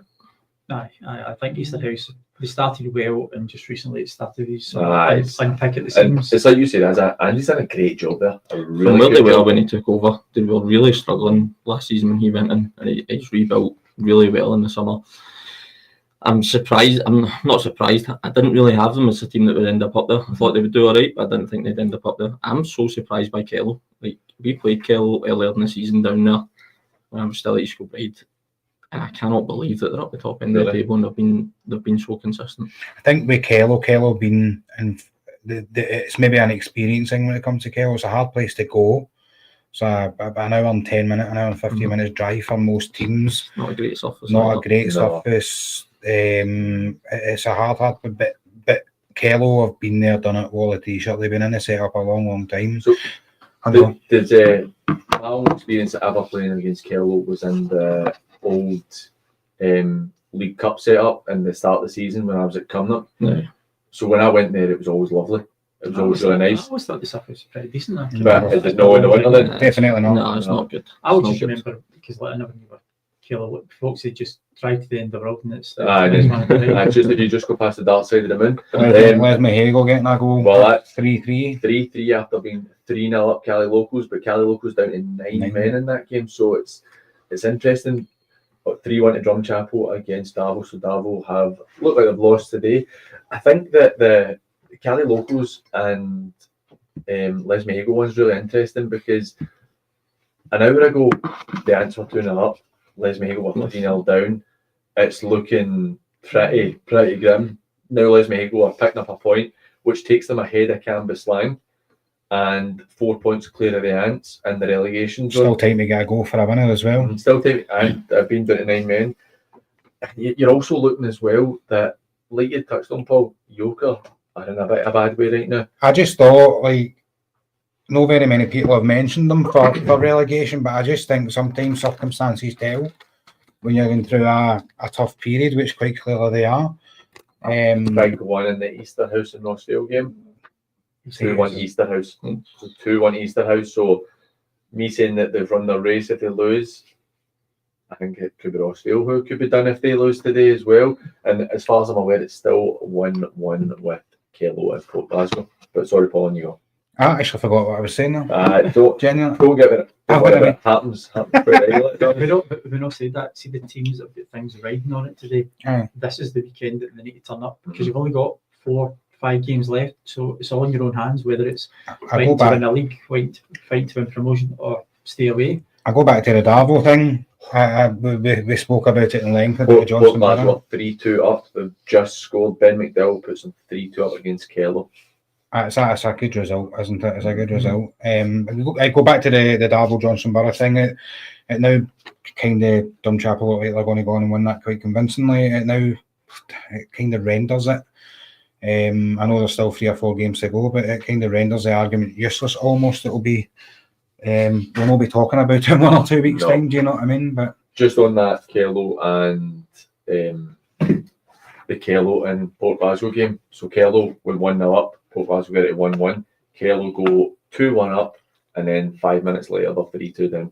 So that's, for me, where Knightswood and Port Glasgow have been particularly effective this season, as they've been winning these games and they've been able to come back to losing positions to pick up the points. Dave Dalcott's get an equaliser against Knightswood and make it really How interesting. interesting would that be? Because if they do, then there's only 1 point separating the two teams, if that's what happens. And I tell you what, Port Glasgow must be kicking themselves after that couple of wee games slump they had after losing to Knightswood, because they are excluding Clydebank, who if they draw today, have drawn 5 and lost 1, which is really pretty solid work. Darbo have got a penalty. No, excluding that, the Thorn have drawn 4, lost 3. Knightswood have drawn 3, lost 2. Port Glasgow have drawn 3, lost 3. So these two teams have been two of the most consistent teams. It's unbelievable form over the course of the season. And you look at, I think Knightswood, if they continue, they deserve to win the league because they beat the Port 2 out of the 3 games that the Port lost. Yeah. So I think that you could say that they definitely deserve it. The teams that are at the top of the league, in the first position, they've stumbled across the line the last couple of weeks, haven't they? They're at that stage where they are just getting by. Darbo convert 3-2. 3-2. It's like the India Marathon. I think that shows the level of competitiveness in the leagues, though. The teams who have done so well and been at the top for a long time then start to come unstuck when other teams have so much riding on it. I don't think there's no really any games in any of these leagues that are a gimme. And it doesn't. That's reflected in how close all the tables are, but also reflected in teams at the top, and nobody really runs away with it too often in these leagues. Massive goal in the relegation battle, shots on accord, 1, Troon 1. That is a sickener. So that means that all 5 teams at the bottom of the Premier League have now dropped points today, but it looks at 89th minute for Troon. That's a kicker. Especially because we heard John's interview at the beginning of the show, and he was saying that they lost a goal in the 93rd or 94th minute when he felt there should have only been 1 or 2 added. You're infuriated with that. That's potentially 4 points dropped, and because myself and Desmond spoke about this regularly on here, is when you're at the bottom end of the table, sometimes a draw is a point picked up, where at the top end is 2 points dropped. But they're now at the stage, if that's 2 weeks in a row, they've gone through winning positions, and if they had that extra 4 points, they are sitting in a much stronger That's position. been their form though over the last 5 games. They've drawn 3, and that's the problem. And their defeats have been close, but they've not managed to convert any of those draws into wins, which over a 5 or 6 game period, sometimes you'd rather lose a couple and win a couple. Exactly, and that reflects where you are. Well, they've it stays with 1-1. Shots have played 25, won 3, drawn 9, and lost 13. Now, in terms of like their defensive record, I think they'd be maybe they'd probably be sitting mid-table-ish in terms of their goals conceded, but they've only scored 24 goals, 25 today, so they're quite comfortably the poorest at scoring goals. 9 draws will be high across all the leagues as well. Exactly, really high.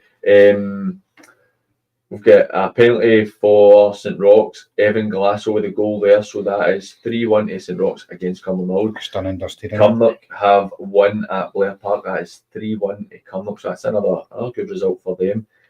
East Kilbride 1-0 at half time against Bowness, as we said. Full time at Bellshill 3-0 against Cambuslang. Big one, Kilsyth 4, Ardere 1. That's that finished. That's a massive one. It's 2 massive results because they go to Thorn.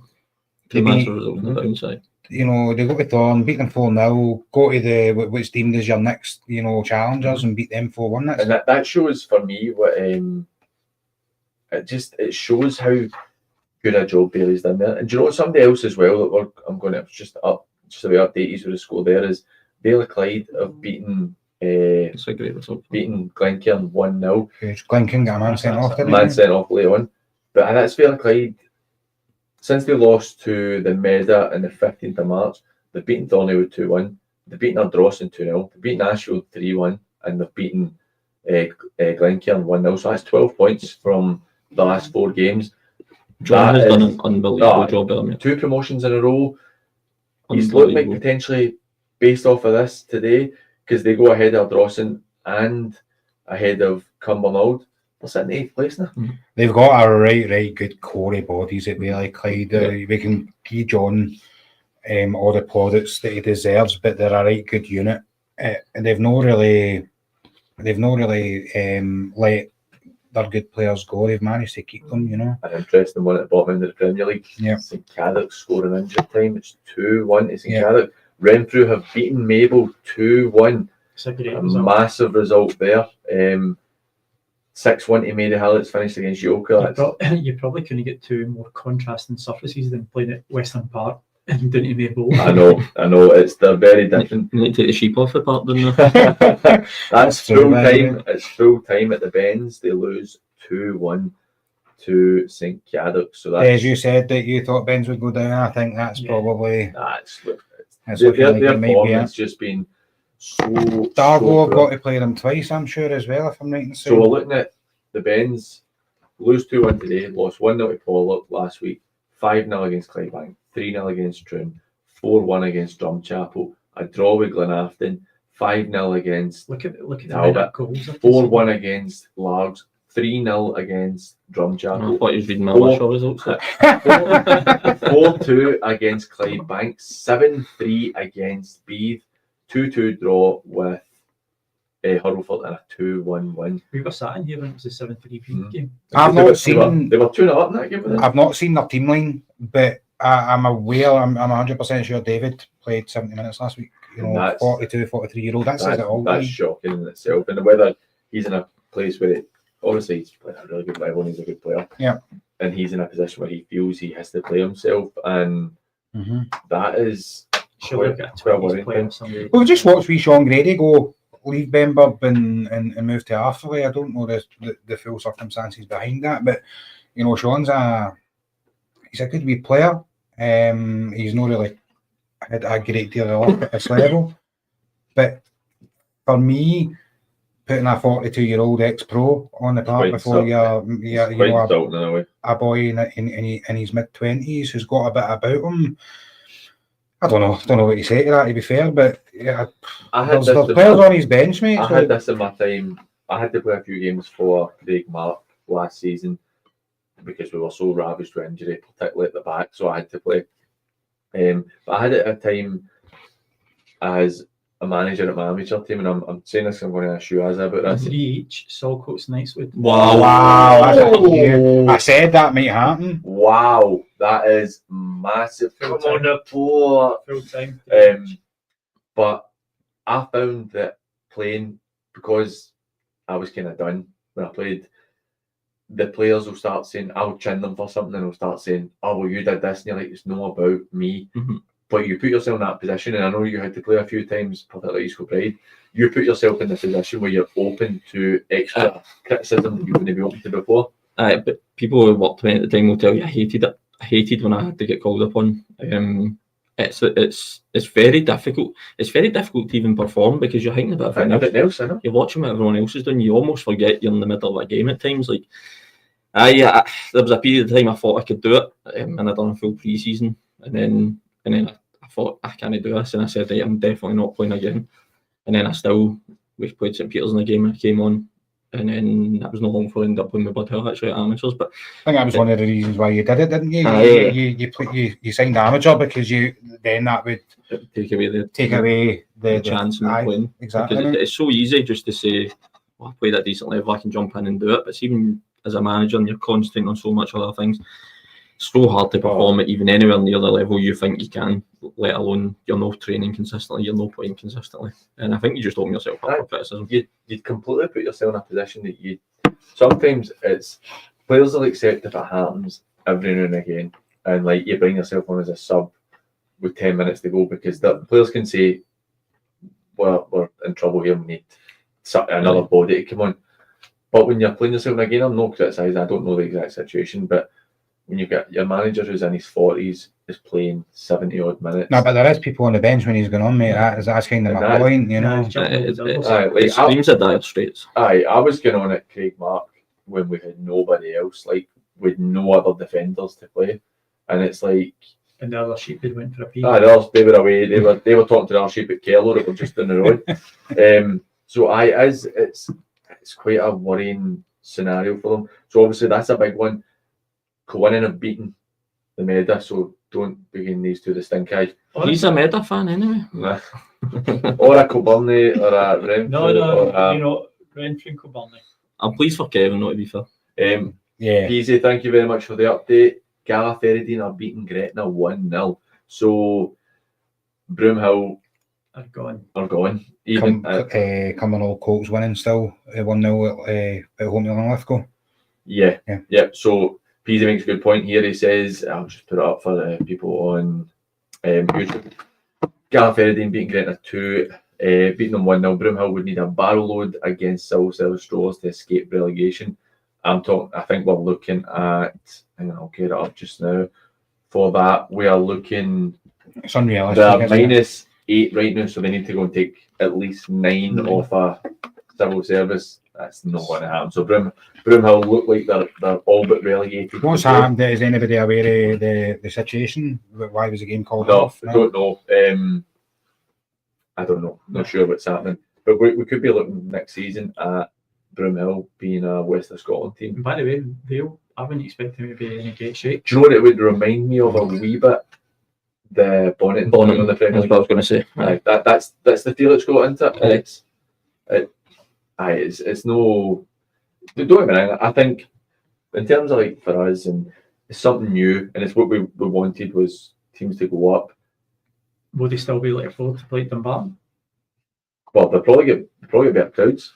See if they don't change the setup, they should have more money if they don't lose any sponsorship. I'll be honest with you, I think they would move again. Yeah, I don't think they would stay Dumbarton. You can't get any more teams playing at Ben's. No. I mean, they're just Frank can't get any more money in the door for people. They've not got a let out eventually. Would they go to the Ants?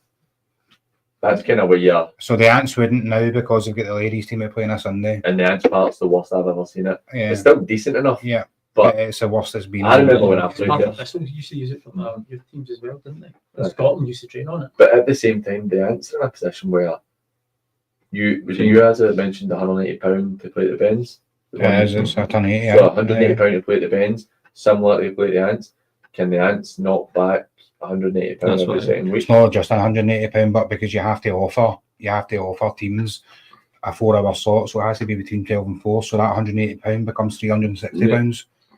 So it's not just £180. How do you knock that back? £360 you're having to take. So you have to be able to offer a team a changing room from 12 o'clock, I believe that's the rules, and then obviously the game will finish at quarter to 4 if we're doing the summer kickoff times, and then you need to leave a wee bit of something at the other side of that, so you can't even bring in another game. No, I know. So that's where you start doing maths in your head, and you go, well, it's not just the £380, it's the hospitality. That's how much money? Well, I know how much Benbow charge for hospitality. They charge £300 for hospitality because I've done it before with my amateur teams. But look, we're going to come back. We're now in the final hour of the show, so we're going to go for a quick break. We'll be right back after.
Back to the last hour of Saturday Football Live. I'm joined in the studio by Des Roach, Erin Conley, and Paul Adams.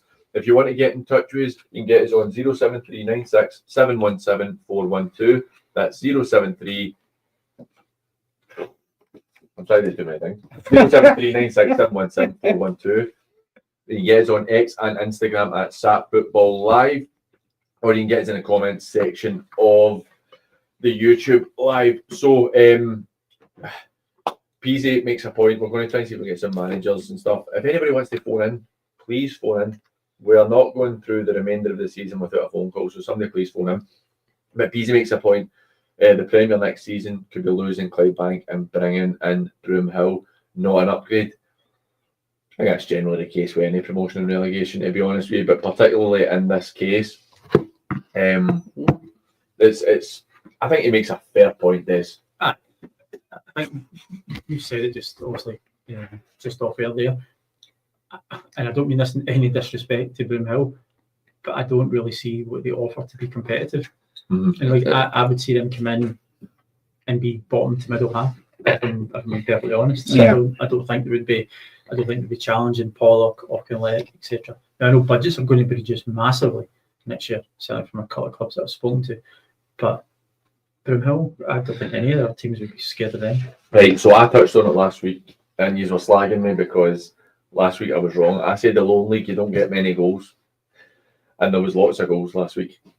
But this week we have Albion Rovers 0, Celtic B 1, Broxburn 0, Hearts B 0, Calais Braves 0, Trinent 1, Cowdenbeath 0, Berwick 0, Cumbernauld Colts 1, Linlithgow 0, East Kilbride 1, Bowness 0, Gretna 0, Gala Ferrydean 1. Then we have a very, very high scoring game. University of Stirling 1, East Stirling 1. See, just on the subject of goals, I'm hearing a rumour that the Lanark goalkeeper scored today against Forth. No, really? Yep. And by the way, that whole top of the table thing in Division 2, Lark Hall beat Whitlets 1-0. Oh, wow, that opens it right Muir up. Cup beating Neilston. Let me get dropping points. I really hope Muir Cup. Really hope. There's a lot of people for it. Like Ross, as I touched on it quite a few times in the show today, Ross's, I think, it's just how do you take an under-20s team and have them competing in the second division? I know you add to it, right? That's the answer. You add to it, you put a bit of experience in it, you work the boys hard at training, but to go up to Briggley, it did finish 2-1, didn't it, before I make a backside of myself? So to go to Briggley, and listen, it's a great surface up there most of the year, right? To play their brand of football, to go and win the game 2-1, right? And then you've got Whitlets losing. That's probably turned into one of the most exciting divisions in the league now, because Whitlets have made a run. Whitlets played the second half with 8 men.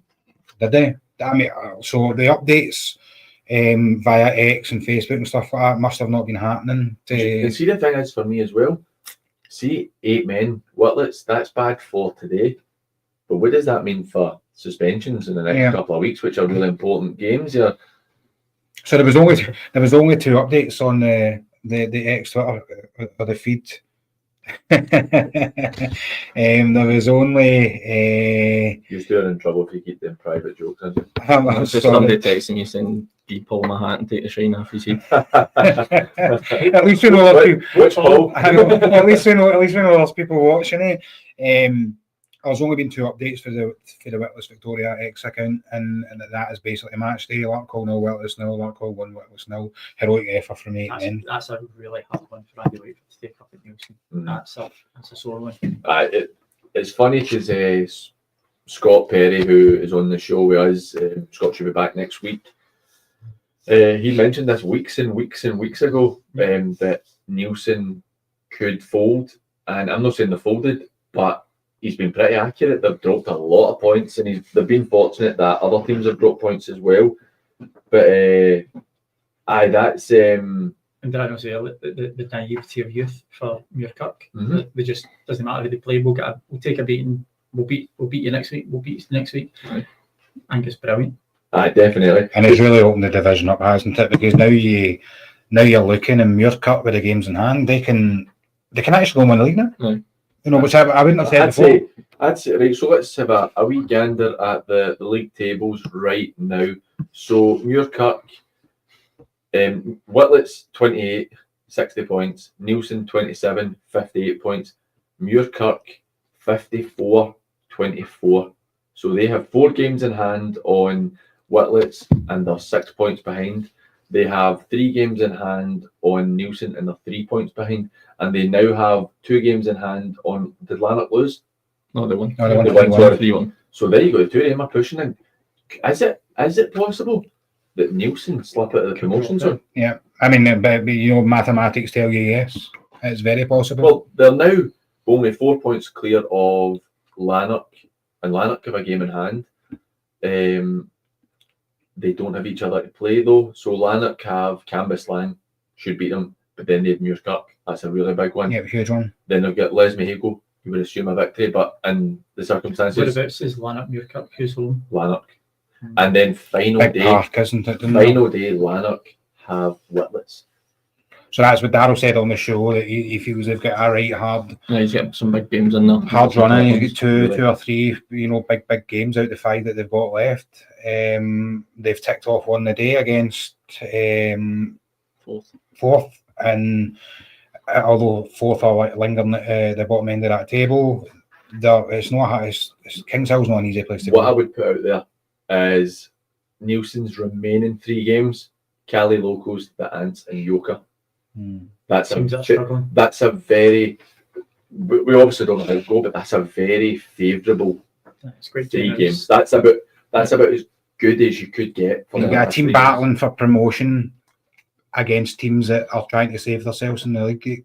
Locals got a couple of suspensions today as games. well. Exactly, and Yeah, it's really Yoker in a position where it's hard to see where they're picking up points right that's now. what I'm saying. I feel Ants are the I feel same, they Yoker don't will have go down. The Ants don't have the staying power right now either, so it's definitely very, very interesting at the bottom end of the second division there and at the top end. So where would we like to start, gents? I'll put it out to you. What division would you like to start at the 4th and work our way up, or would you like to start at the Premier and work our way down? Work your way up, because that's the teams that are looking to move up the way. Right, okay. So we'll go for the Knightswood drawn with Saltcoats. Firstly, tremendous effort for Saltcoats. I think the job that Stevie's done there's been really impressive, considering they were the whipping boys for a long time, and they are now sitting with 29 points in 27 games. I think having more points than games played for Saltcoats is a massive plus this season. Drawn with Knightswood, running Knightswood close only a few weeks back. I think that's a massive result. But at the top of the table, the Port and Knightswood are going to be fighting out. 3 games to go, only 1 point separating them. In the remaining 3 games, Knightswood have East Kilbride and Eglinton twice. Port Glasgow have they have Newmains, Rossvale, and St Peters. It's quite a tough run. Rossvale maybe be the tricky one for them. St Peters are on a good I think run. St Peters might be the tricky one for them because Kenny's done a great job there. They won a game today, so I think St Peters have had a. See if they had this in place earlier in the season, because you look at since they lost to Port Glasgow on the 8th of February, they've beaten East Kilbride, they've beaten Campbelltown, drawn with Newmains, beaten West Park, drawn with Giffnock, beaten Knightswood, beaten Royal Albert, lost to Easterhouse last week, and then beat Culloch today. So that's a great bunch of results. In that league, that's promotion type form, and that's what we might be looking at next season. Before we continue to talk about any more games in that league, East Kilbride, your old team, as aware that I don't know how much you know or how much you want to divulge on this. So obviously Steely signed a new deal a week or 2 ago, and then was relieved of his duties or left during the week there. Are they merging with Glebe Hibernian? There's a lot of rumours floating around, obviously. I'm not going to say too much about it because there's obviously confidential things and they might break people's confidence and trust. But I think from the outside looking in, it's not looking good in terms of how it's been handled. I was with Steely yesterday. I think Steely's handled himself really well. You know, I dealt him a difficult hand when I left to go to Wishaw. I think, you know, it's always been quite tough up at East Kilbride, so I think that's well known. You know, we were there 2.5 years together, Steely then finished this season. I thought we'd done all right. We created identity and a brand, and Steely, as I said, I left him a difficult hand, and he held the club together for a while there. To get an agreement to be in place for next year and then have that pulled from under you isn't good for any club. There's a whole load of things that have went on that I won't divulge, but it doesn't look great. And I think Steely and the coaching staff, Andy Roger, John Hughes, the guys who have been there, can probably walk away with their heads held high. What I will say is, I do want Thistle to do well. It's always going to be a club I look out for. I think it was the right time for me to leave, albeit it didn't go well for me. And there's mitigating factors for that in my life with things going on whilst I was at Wishaw. But I thought it was the right time for me to go. I always felt this season was going to be the end of that cycle. I wanted to try something a bit different. Steely stayed, and I think he was probably owed another season at it to go and try and build again. Well, from obviously you won't divulge much, and this is just rumour that I hear, but there's going to be a bit of cash put into the club potentially, which again we're talking about St Peter's for next season. Theirs isn't a cash injection, but it looks like their committee have been bolstered. They have added to the squad. Kenny seems to have things the way he wants it, so they look like they're going to improve. But I'm hearing that East Kilbride will have an injection of cash next season, and with that, we could see an improvement in their playing squad, and hopefully an improvement in that playing surface. Because I'm even going back 17, 18 years when I played there, and it was horrific. And hopefully it's something that I understand the club don't have money or hadn't previously had money, and there's only certain amounts they can do. But hopefully if there is a cash injection that they maybe improve the facilities, because it's definitely in need of a bit of improvement. As a club that needs cash, probably needs some fresh eyes, some different ideas. I think that can only be good for them. And fingers crossed it comes to fruition for the club and that the club go and prosper, because I would never want to see them do badly or do poorly. I'll always look out for the results. I've been there. Low point in my playing career, I went back there and got lifted, and I really enjoyed my time working there when I was there. But I thought you meant you got lifted by the police. The show part was actually the last ever junior crowned a referee on. Is that right? Mm-hmm. Oh, that was. Well, there you go. Then it's probably ended a few careers. It's probably quite handy the fact it's called the show part. If the rumours are true, and if I don't know about cash injection and all that, I've heard this and that, and Lee Piverny, no disrespect to them, they're no. They're a decent side. They get beat off at Drumchapel last week 6-2 and then folded straight after it. Which would maybe add to the rumours and things like that as well. Do you know what I mean? But like as I said, it's a club close to his heart. Do you know what I mean? He wants to see them doing well. But I think what happens, right, is I think Ashfield maybe started it right with a model of bringing in a successful amateur team and building upon that. Right now, it's a great thing to do, but Mick had it nailed. Mick's also I don't know the guy that's coming in, but Mick's also a really good manager. So we'll possibly come back. Now I'm going to go. We'll get Ross Cusick, the Muirkirk manager. Hi Paul, how are you doing, mate? Ross, I'm great, mate. How are you doing? More importantly, doing very well. I obviously got delighted to first of all get 3 points, because when it's, I think I said to you when we were doing the recordings for the show, it's an opportunity for 3 points, but it's also an opportunity to land a blow on somebody on about you. So I've managed to do that today. Over them, and obviously other results have kind of went for us as well, but it's not a long way to go. I said that to the boys after the game. I kind of put a dampener on the celebrations a wee bit. Still got a long way to go, so but a good week, mate, considering we had a wee bump in the road recently. But we're delighted with the position we're in now, so just make sure that we don't take another backward step and we just keep our foot to the accumulate as many points as we can. Ross, how you doing, mate? It's Paul. Well done today, buddy. That's a great result. Really good result. I'll get your graphics over to you shortly, big man, right? Superb. I'll send you in what we need. But honestly, lads, we're really happy. I'm not jumping about daft after we've got an objective and we're not there yet. The day was a good step towards, trying to get where we want to go, but we've still got a bit to do, so I'm maybe not as high as you might have expected to find me. To be honest, you sound a bit drained almost of it. I can imagine it'll have been a bit of a day. Obviously, you've mentioned results elsewhere. Whitlets have lost today and they end up with 8 men, which some were talking about in the studio was the fact that could end up being an important thing down the road as well. We're having suspensions coming up.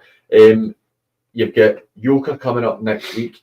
Then you've got a really big one against Lanark. Lanark who got their win against Forth today, and they seem to be really creeping up on you.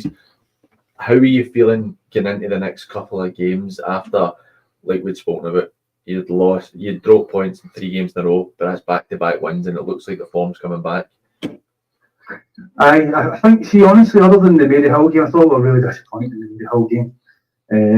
The Whitlets game, see these games, like the day, like when Nielsen came to our place, there's nothing in them.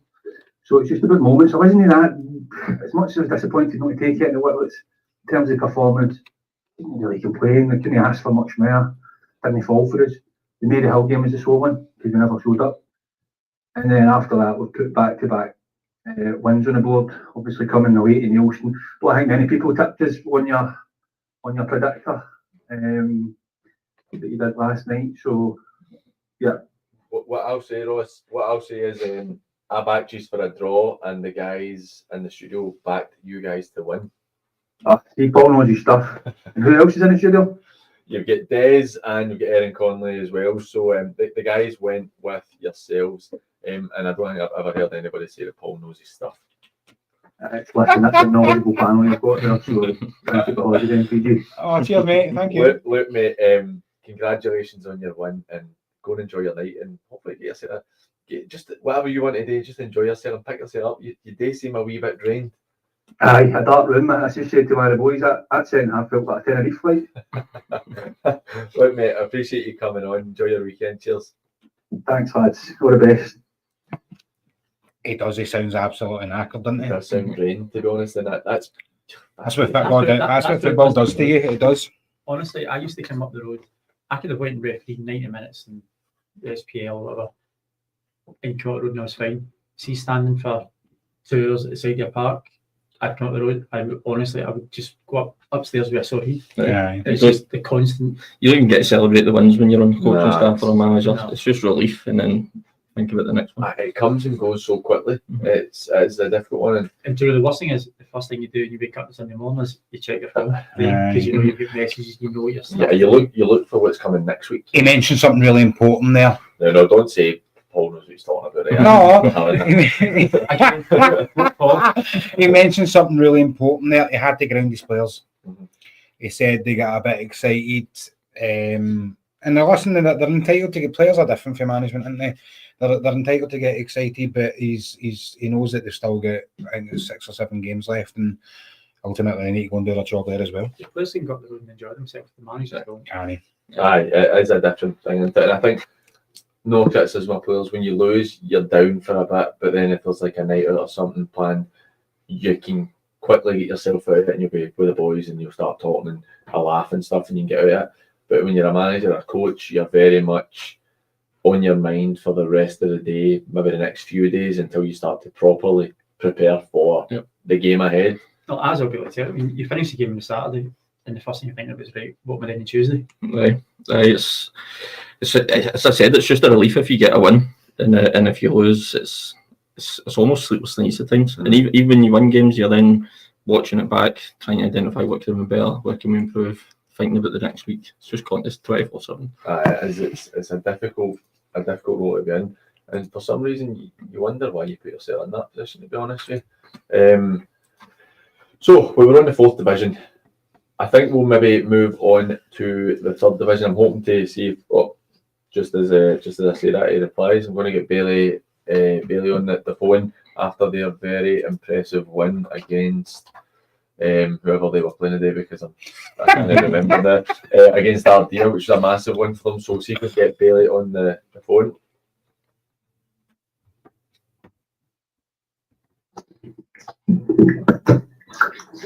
All right. Now, Bailey, is the phone going to last the conversation this time? I'm in the changing room. I'm getting the issues this week. Well, I tell you what, you don't have any issues on the park. Last week, you dismantled the Thorn, who have been by far and away the best team in the league. Then you come up against Ardea today, who have been excellent in the last couple of months, and you put 4 past them as well. How happy are you feeling after that? I'm delighted, to be fair. Boys were really, really good. They were excellent last week. Same again this week, where I've been a bit disappointed they concede, but it's fair set piece. We make a wee error. But at the other end of the pitch, we were excellent. We know Ardea are a difficult team to play against. It took us right to the end to get the 3 points done. It was a bit early in the season, so we're delighted to do it up here in a bit more comfortable manner. It's been a good day for you all round, with Greenock losing as well. So you're now sitting with a 5-point cushion in second place. You've only got 3 games remaining. You must be feeling like you're so close to getting over the line. Listen, we're doing well. We obviously just need to continue with our good habits and continue trying to win for the remaining 3 games. As I said kind of last week, we're not too bothered about what's kind of happening about us. I know obviously a couple of teams might have slipped up today and dropped points, but we're just trying to focus ourselves. We know that we're close, but we know that we've still got a massive effort before anything gets confirmed. So we just come in obviously next week and make sure we work hard and try our best for next Saturday as well. On next week, it's a different type of challenge. You've had, obviously, as we touched on, Thorn and Ardea, really tough games for you. Next week, you've got Wishaw, which is a different challenge in itself. How are you preparing for that one? Yeah, we know it's going to be a kind of totally different game. We played Wishaw here just before Christmas, and I think we ran out kind of comfortable 8-0 winners. They're going to get a pitch, and they've obviously changed manager since then as well, so we need to kind of do our homework and get prepared for next week, knowing that it's going to be a really difficult kind of tie. But we're obviously going there with a lot of belief in ourselves, so we'll focus a lot on ourselves and making sure that we can continue doing the good things that we've done over the last 7-8 weeks or whatever it's been. Well, I think it was quite fitting that you said that there, because we have Azza in the studio today, and his head dropped when you said about that 8-0 result. Just remember, I kick-started your season, Bailey. Look, Barry, thanks a lot for coming on. Congratulations on another great win. Enjoy your weekend, mate. Thank you. Cheers. By the way, he's done us out a goal there. It was 8-1. I love that, mate. He's brutal. It's like he does the Positives. The game was close at 2-1, I'm telling you. So you're looking at that. That game next week against Wishaw. You're expecting Kilsyth to win that. You're definitely expecting that. That would take them on to 56 points with 2 games remaining. Greenock, obviously, they're in a real dip in form just now. I mean, I think they're the horses that are running out. Well, Greenock have not. Their run of form's been awful. I said it They on my have show. not won a game since they beat Irvine Vicks on the 22nd of February. Yeah. They have drawn 2-2 with Irvine, 2-2 with Threave, 0-0 with Glenvale, lost 3-1 to Kilsyth, lost 4-1 to Glasgow United. Oh, sorry, they beat Ardea 3-1 last week. Tom Hartford, Speed Perser as well. But they've had a really poor run of form, and they're running out of games. They've got Dorai next week, which is a tough game. Mm-hmm. Dorai is a tough game. Then they've got Lugar again, can be quite tough. Then they've got Finnart, who beat them today. Then they've got Lugar again. So their running's definitely harder than Kilsyth. Kilsyth have got Wishaw, they've got Finnart, and they have Glasgow Persia. It's hard to see them losing any of these games. They've got the better running, don't they?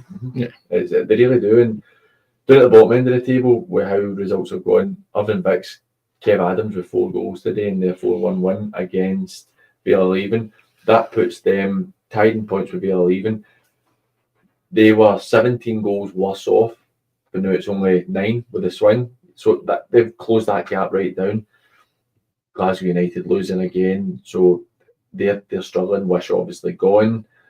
Perthshire picking up points today, which was a good one for them. Girvan dropping points, which was a bad one for them, but I think they might just have enough points there. Yeah. They're currently sitting 6 points clear of Irvine Vicks and Bealleven. That might just be enough for them. It should be. And I think Dino's done a pretty good job in the second half of the season there. Moving on to the bottom half, we've touched at length on the top half of the second division. Moving on to the bottom half, the Ants losing again today, Forth losing again today, Cambuslang losing again today. It's really it's pressure time for them now. I said at the start of the show, I thought Cambuslang was the team that was going to get sucked in and down. I think, to all intents and purposes, I think the Ants are away. I don't see them coming back, which is not a. I think if they're going to take anything positive from it, Monty's going to go in and he's get his own team next year. I think he'll be gutted. He'll be gutted that they went 2-0 up and ultimately lost the game. I think any manager would be gutted at that. But I don't think it'll be the worst thing for the Ants if they go down. It gives them a chance to rebuild and bring in his own. I think they've overachieved since the formation of the West staying in the second division for so long. Yeah. I think there's been an overachievement to that. I think the opportunity for them to probably rebuild and regroup after what's been a challenging season with 3 managers over the course of the season. So I don't think it's a bad thing for them as a club. I agree with you. It's something we talk about quite regularly on the show as well. It's bad at the time, but sometimes a relegation isn't a bad thing. So the Ants just avoided relegation last season as well. And like you're saying, I think they're a third division team. I think that's kind of a level, top third division, bottom second division. But for the last couple of years, it's been a real struggle. Whereas knowing Monty and who has contacts and who he can bring in, see if they go down, they'll be looking at winning most weeks in the third division. And how much a better atmosphere is that? And it probably increases their income with, I know the Ants don't get great crowds, say they get 30 or 40. See if you're winning and you're going for a league title, that 30 or 40 might become 60 or 70. And that's a big difference for a club at that the level. things the Ants should be looking at is Muirkirk. That's your template. Because that's basically a 20s team that's moved up, done well for a couple of years, they're in a really, really positive position. You're going to see that model a lot. We were talking about the model of bringing an amateur team into a setup and doing good with it, which for me has only really seen any decent progress with McOliver's Ashfield team. But then there's the next step as well. And even Royal Albert to an extent as well. But I think you're going to see the model of bringing a successful under-20s team in and maybe try to build upon it. But then you look at Johnson Burough and Clyde Banks's really, really successful 20s teams. What's happened there is they've cherry-picked, the young boys, brought them into the setup, which again is a good thing. It's not a bad thing. Johnson Burough have done it. You've seen the boy McChrystal, obviously, has went in. He had a great season, from what I remember. I think that might be an avenue that maybe Monty will look at. He'll maybe go because he was at member 20s, wasn't he? Am I right in saying that? Yeah. So he might go down that road again because he's been involved in that. Do you know what I mean? So he might go down and start cherry picking players that he knows that are going to give him something, know that are not going to commit. All they want is their football paid for and to enjoy it. You know what I mean? It's a bit different, in the first division, the Premier, maybe part of that second division, but. That's what I think Monty will do, and that might set precedent for other teams to kind of do the same if you see success from it. You're seeing that for clubs as well, giving 20s managers now the first team jobs, so that they can go and recruit. It seems with no money. And it's definitely not a bad road to go down. Look, we're going to go to our last break of the afternoon, and when we come back, we'll have Drumchapel manager Adam Hope on the phone. So Paul, be prepared for that.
We missed a penalty, missed 2 or 3 really,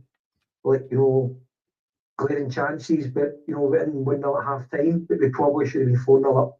Second half, as you would expect, Glencairn came at us, but we defended and we hit them in the counter, and 2 of their boys on the counter get sent off as we're right through in goal. They pulled our 2 players down, last man, and sent off. So that was maybe 10 minutes, 15 minutes to go, they get 1 sent off, and in the last couple of minutes into injury time, they get the other boys sent off. So, no, delighted, it's 4 wins in a row, and it's pushed us up again, I think, a number of places, going with, I think, a few of the results today.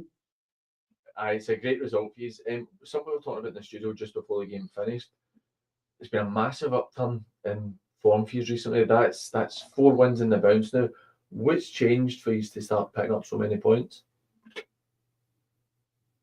Well, nothing really. Just I've probably been a bit more clinical at the right moments and key moments in games. I think all season, I think it's 9 draws we've had, and genuinely, I think we probably should have won 5 or 6 of those games. It was just, decision making the final third. But we've got a really strong defensive record. I think up until last week, I think we were, or before today's game, we were 3rd best in the league in terms of our defensive record. And I think it's just, notoriously we've been strong as we've been into March, April, May. If you look at the previous seasons, and I always felt that, and I kind of drummed that into them. Just keep playing, and when we get to March, April, May, we'll be fine, because we've got the characters that just know how to win, and we've got the youthful exuberance of some players who can be a bit inconsistent, but when they're on their game, they're excellent. Just looking at the league table there, John, you now have the 2nd best defensive record behind Arthurlie. You've conceded 35, they've conceded 19, but they have another 9 games to go. So you might end up with the best defence in the league and sitting mid-table, which is something surely you'd have been absolutely delighted with at the start of the season. Yeah, definitely. I mean, we were our ambition, or the club's ambition, should I say? Not really my ambition or the management team's ambition or our players, but the club's ambition was basically just to finish outside the bottom 3. And I think I said a couple of months back, we've not been in the bottom 3 the whole season.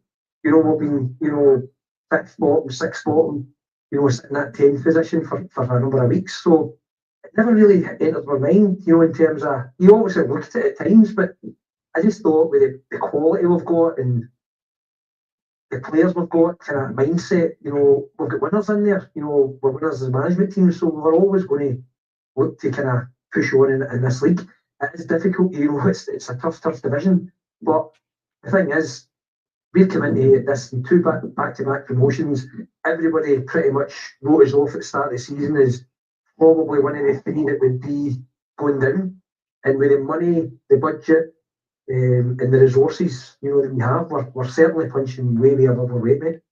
No, the job you have done has been tremendous. We did touch on that in the show earlier today, but congratulations on your win again. Thanks for coming on, John. Thanks, mate. Have a great stuff. Cheers, mate.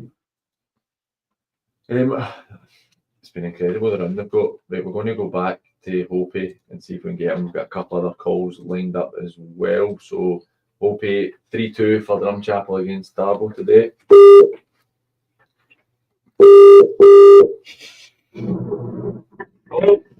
Hopi, I thought I was going to have to phone you back again when it was ringing there. But look, mate, a 3-2 win against Darbo. Looking at your team lines today, you've looked a bit short on the ground, so you must be pretty pleased to go and get the win when the squad's looked a bit depleted. Aye, well, that's been the story of the last 6 or 7 weeks. I'm sure if Mr. Adams is next to you, he'll tell you. That's just kind of the way it is now for us. But the day was obviously extra tough. Mark McNiff hasn't done a single thing apart from get married abroad. So obviously he played the best part of 90 minutes. Dom McLaren's obviously not really had much football in the last 3 to 4 weeks. He's had 90 minutes. So aye, depleted. But look, it wasn't really a pretty game. It was tough conditions as much as the pitch looked unbelievable. It was very fast, very bobbly. There wasn't really much football on display. Very few chances. But for us, it's just about getting a team in the park that's going to compete and try and build as much momentum as possible going into Trinent next Saturday. Just about to touch on the Trinent game. How are you preparing for that one if the squad's looking quite depleted? Are you quite pleased to get the likes of McNiff and Dom a bit of game time before that game? Oh, 100%, and that was kind of the main thing. I didn't really want to get them as much as what they got, but they're two good pros, two guys that don't want to come off the pitch, and for me that was the most pleasing thing about the day, was that I managed to get they to 90 minutes. And look, we should have bodies back. The preparation is probably not going to be what we want it to be, but at the end of the day, it is what it is, and we just need to get our sleeves up and hopefully make the best account of ourselves possible. Look, mate, okay, a line of managers I'm looking to speak to now, so I'll let you go and enjoy your weekend and get prepared for Trinent, but no doubt I'll be back on the phone to you next week after that game, and hopefully it's to say congratulations on reaching the final. Are you on air after 5:30? I don't need you to do that to me on live. No problem, mate. Enjoy your weekend, guys. Cheers, mate. Take care. Nah, hang right up them. Right up them. Trying to do that to me. That's my mate. We are going to go to Jamie McKim, Irvine Meadow, after their defeat today against Co-Winning.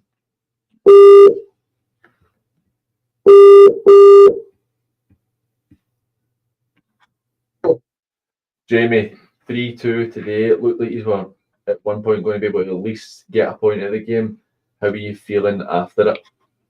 We didn't deserve a point, PG. We deserve nothing for the game. I'm angry with the goals we conceded. We have to work so hard for the goals that we get.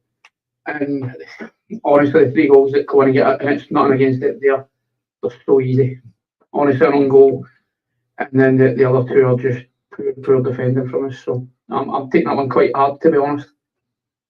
I can tell in your voice you sound quite dejected. Are you willing to pass on what you've said to the players after the game? Totally, it's just a softness when we're defending. The organisation isn't good enough, and we need to improve. And I know you can say it can be harsh. I think it's the first time we've lost a game in 9 or whatever it is, but it doesn't matter. The 3 points are there for us today, and the position we're in, we need as many points as we can get. So, improve quickly. You've got a really tough game next week. I know pretty much all your games are tough coming up, but you've got a really tough game next week against Arthurlie. Are you going to work on the defensive side of things at training this week, or are you just going to continue as normal? See, to be honest, the defensive side was something that we addressed as soon as I came in, and I thought we'd turned a corner with it. But going into this week, we'll do our usual analysis and we'll need to make improvements. So we look every week where the strengths and weaknesses are of our previous performance and try and improve on them. So it's something that needs to be addressed midweek, and we will. But mate, I'll let you go. Hopefully you can try and enjoy the rest of your weekend, and we'll maybe catch up with you next week, mate. Cheers, mate. Catch you later. You can hear it in his voice. It's something we'll touch on after we speak to Kev Kelly, the winning manager as well. So this will be our last phone call of the day. We'll get his side on it for this game as well after their 3-2 win that keeps them right in the hunt for the title. Oh, Kev, congratulations. Kev, you hear me? Yeah. Congratulations on your win today, mate. 3-2 keeps yourself right in the hunt to win the title. How are you feeling after it?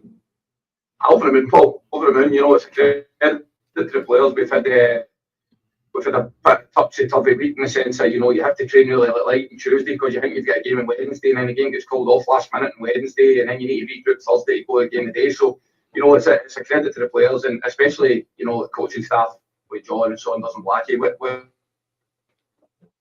and Thursday, and get players in shape for the day. It really means something, and we go again as a group, and it shows today that they've got a wee bit between their teeth. I think it was vitally important for you to get those 3 points today, because you know obviously the Meda have been in really good form of late. Looking at your upcoming fixtures remaining, you've got four games against 3 teams who are very much in the hunt with you there. You get St Roch's twice the last 2 games of the season. You've got Arthurlie, who are potential title contenders, and Thorneywood, who will be looking to try and sneak themselves into that promotion spot. How are you going to be preparing for these games? I think just prepare the same as we have for the last, 20 odd games we've had. So, we'll just take one game at a time. We never ever get caught up in any madness or any emotions. We like I've said previous, this was never expected of this group of players, and it was never asked. We always ask for perfection, but you try and get as close to it because you'll never get there. The amount you try and improve. So we'll just take one game at a time, and we'll see what happens. That's all we can do. Look, Kev, thanks very much for giving us your time. Congratulations on your win again. Have a good weekend. Thanks, Paul. Cheers. Well, I think that we'll just an update. Gallifrey are 2-0 up against Gretna. That's Broomhill gone. I think that if we get any update on the Thorn, their result today, because I want to see if they've been promoted. Have a look. But Gallifrey, that's a huge win for them.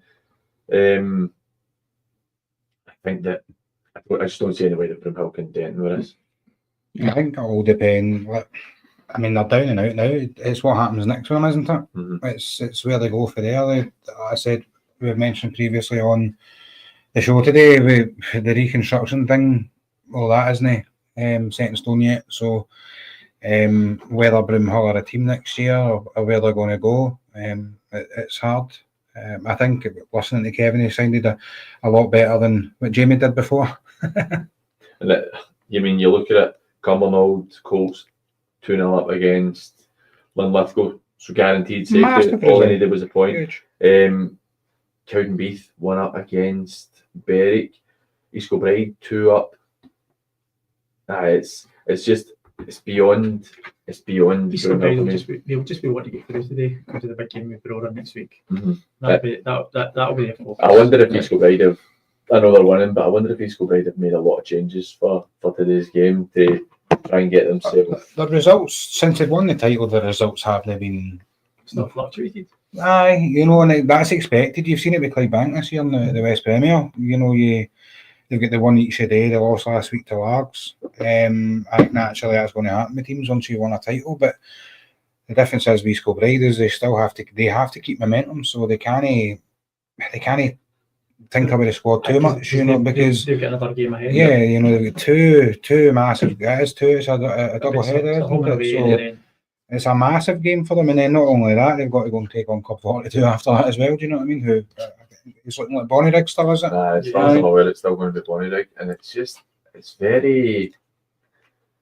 interesting because obviously we don't know what's going to happen. We spoke about the reconstruction till we're blue in the face, and we don't know how this is going to play out.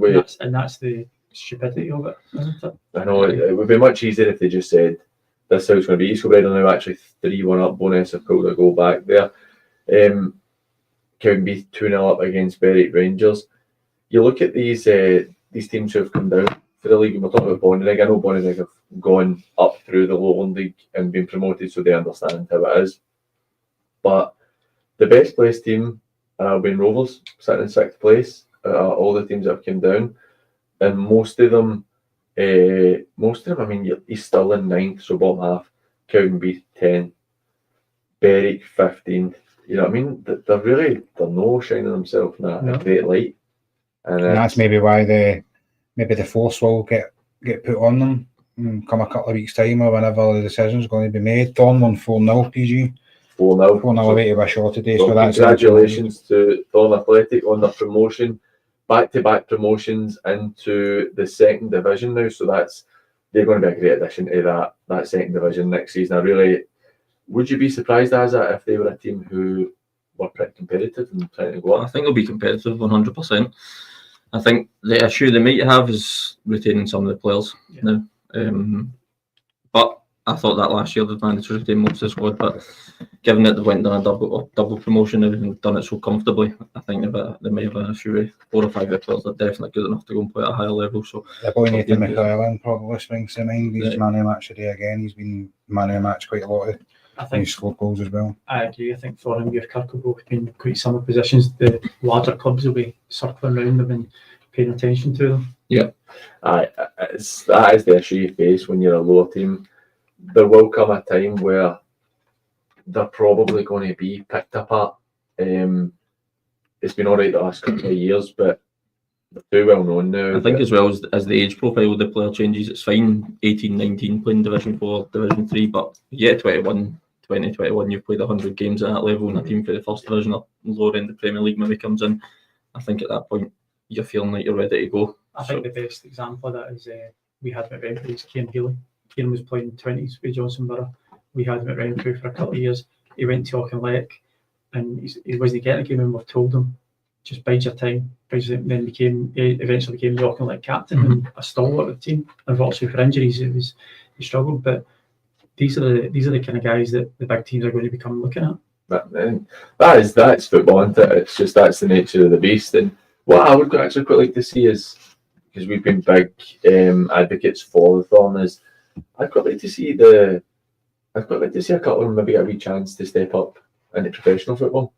Because you know better than me, do they have any players who are of that quality that like young players that could look to possibly step up? It's a boy Nathan McClelland's an 05, so he must be close to 60 goals across the last 2 seasons. I think with Nathan, what was maybe holding him back, and somebody will correct me if I'm wrong at some point, no doubt, don't think he had his driving licence. So I think for him, he's a local lad as well, so I think for him to maybe... Because he basically wasn't old enough to have it. Well, you know what I mean? So, listen, as I said, he scored 60 plus goals over the course of the season. I think he's got 10 plus man of the match awards. But we don't want to be punting players for Thorn. You know what I mean? You want to see players do well, and listen, Thorn have been an advocate for teams, players moving up to a higher level. I think that's a good model to have. They should be applauded because their 20s are always strong, and their 20s players are always going into the first team, and then they're going in and doing well. And see if they start moving players on at a higher level, they should be applauded for that. It won't feel nice for them at the time, but if that's the kind of model they can build as a club at this level, it's only going to attract better players at 20s level who see that path. They don't just do it at player level, but as well they do it at coaches and managers level. We've seen 3 changes over the last 14 or 15 months with it, and it just seamless. And you mentioned about obviously the 20s. Derek's done Derek's our referee tomorrow. Oh, is he? You know what I mean? So like, Derek's a very, very good coach as well, and 20s, 19s, 18s.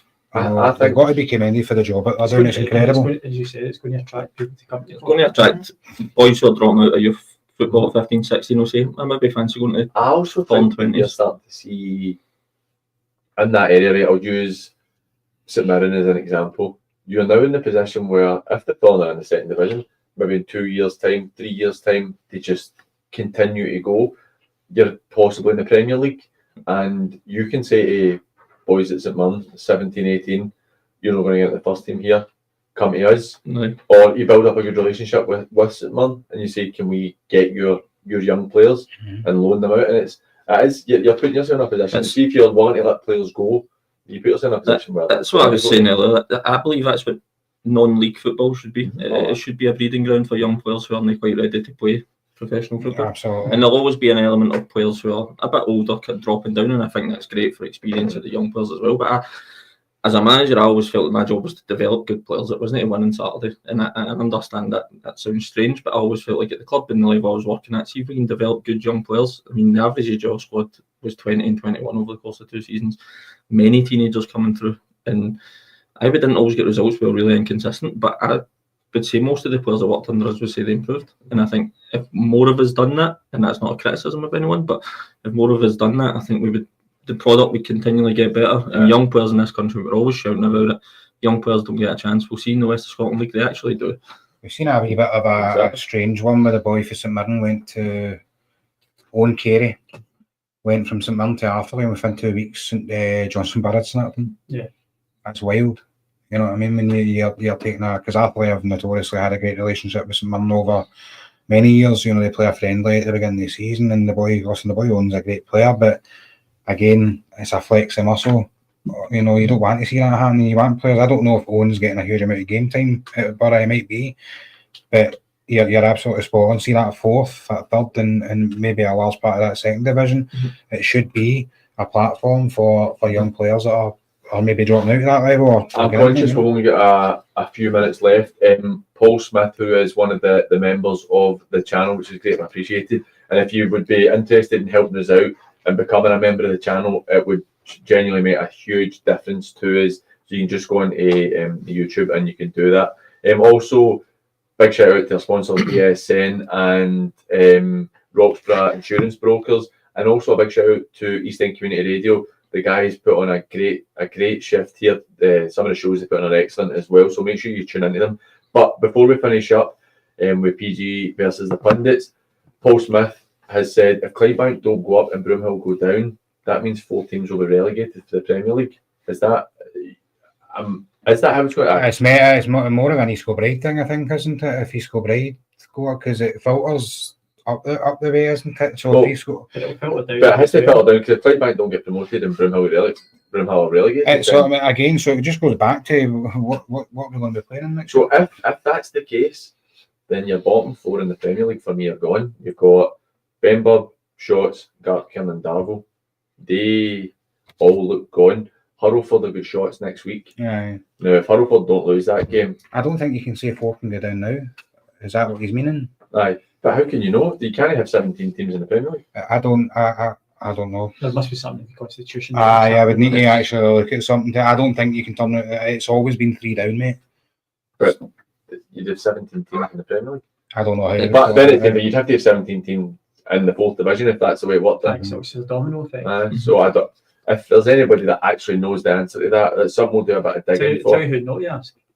The West of Scotland League. It's an ongoing investigation. That would bring Hurlford, that would bring Hurlford right back in there, wouldn't it?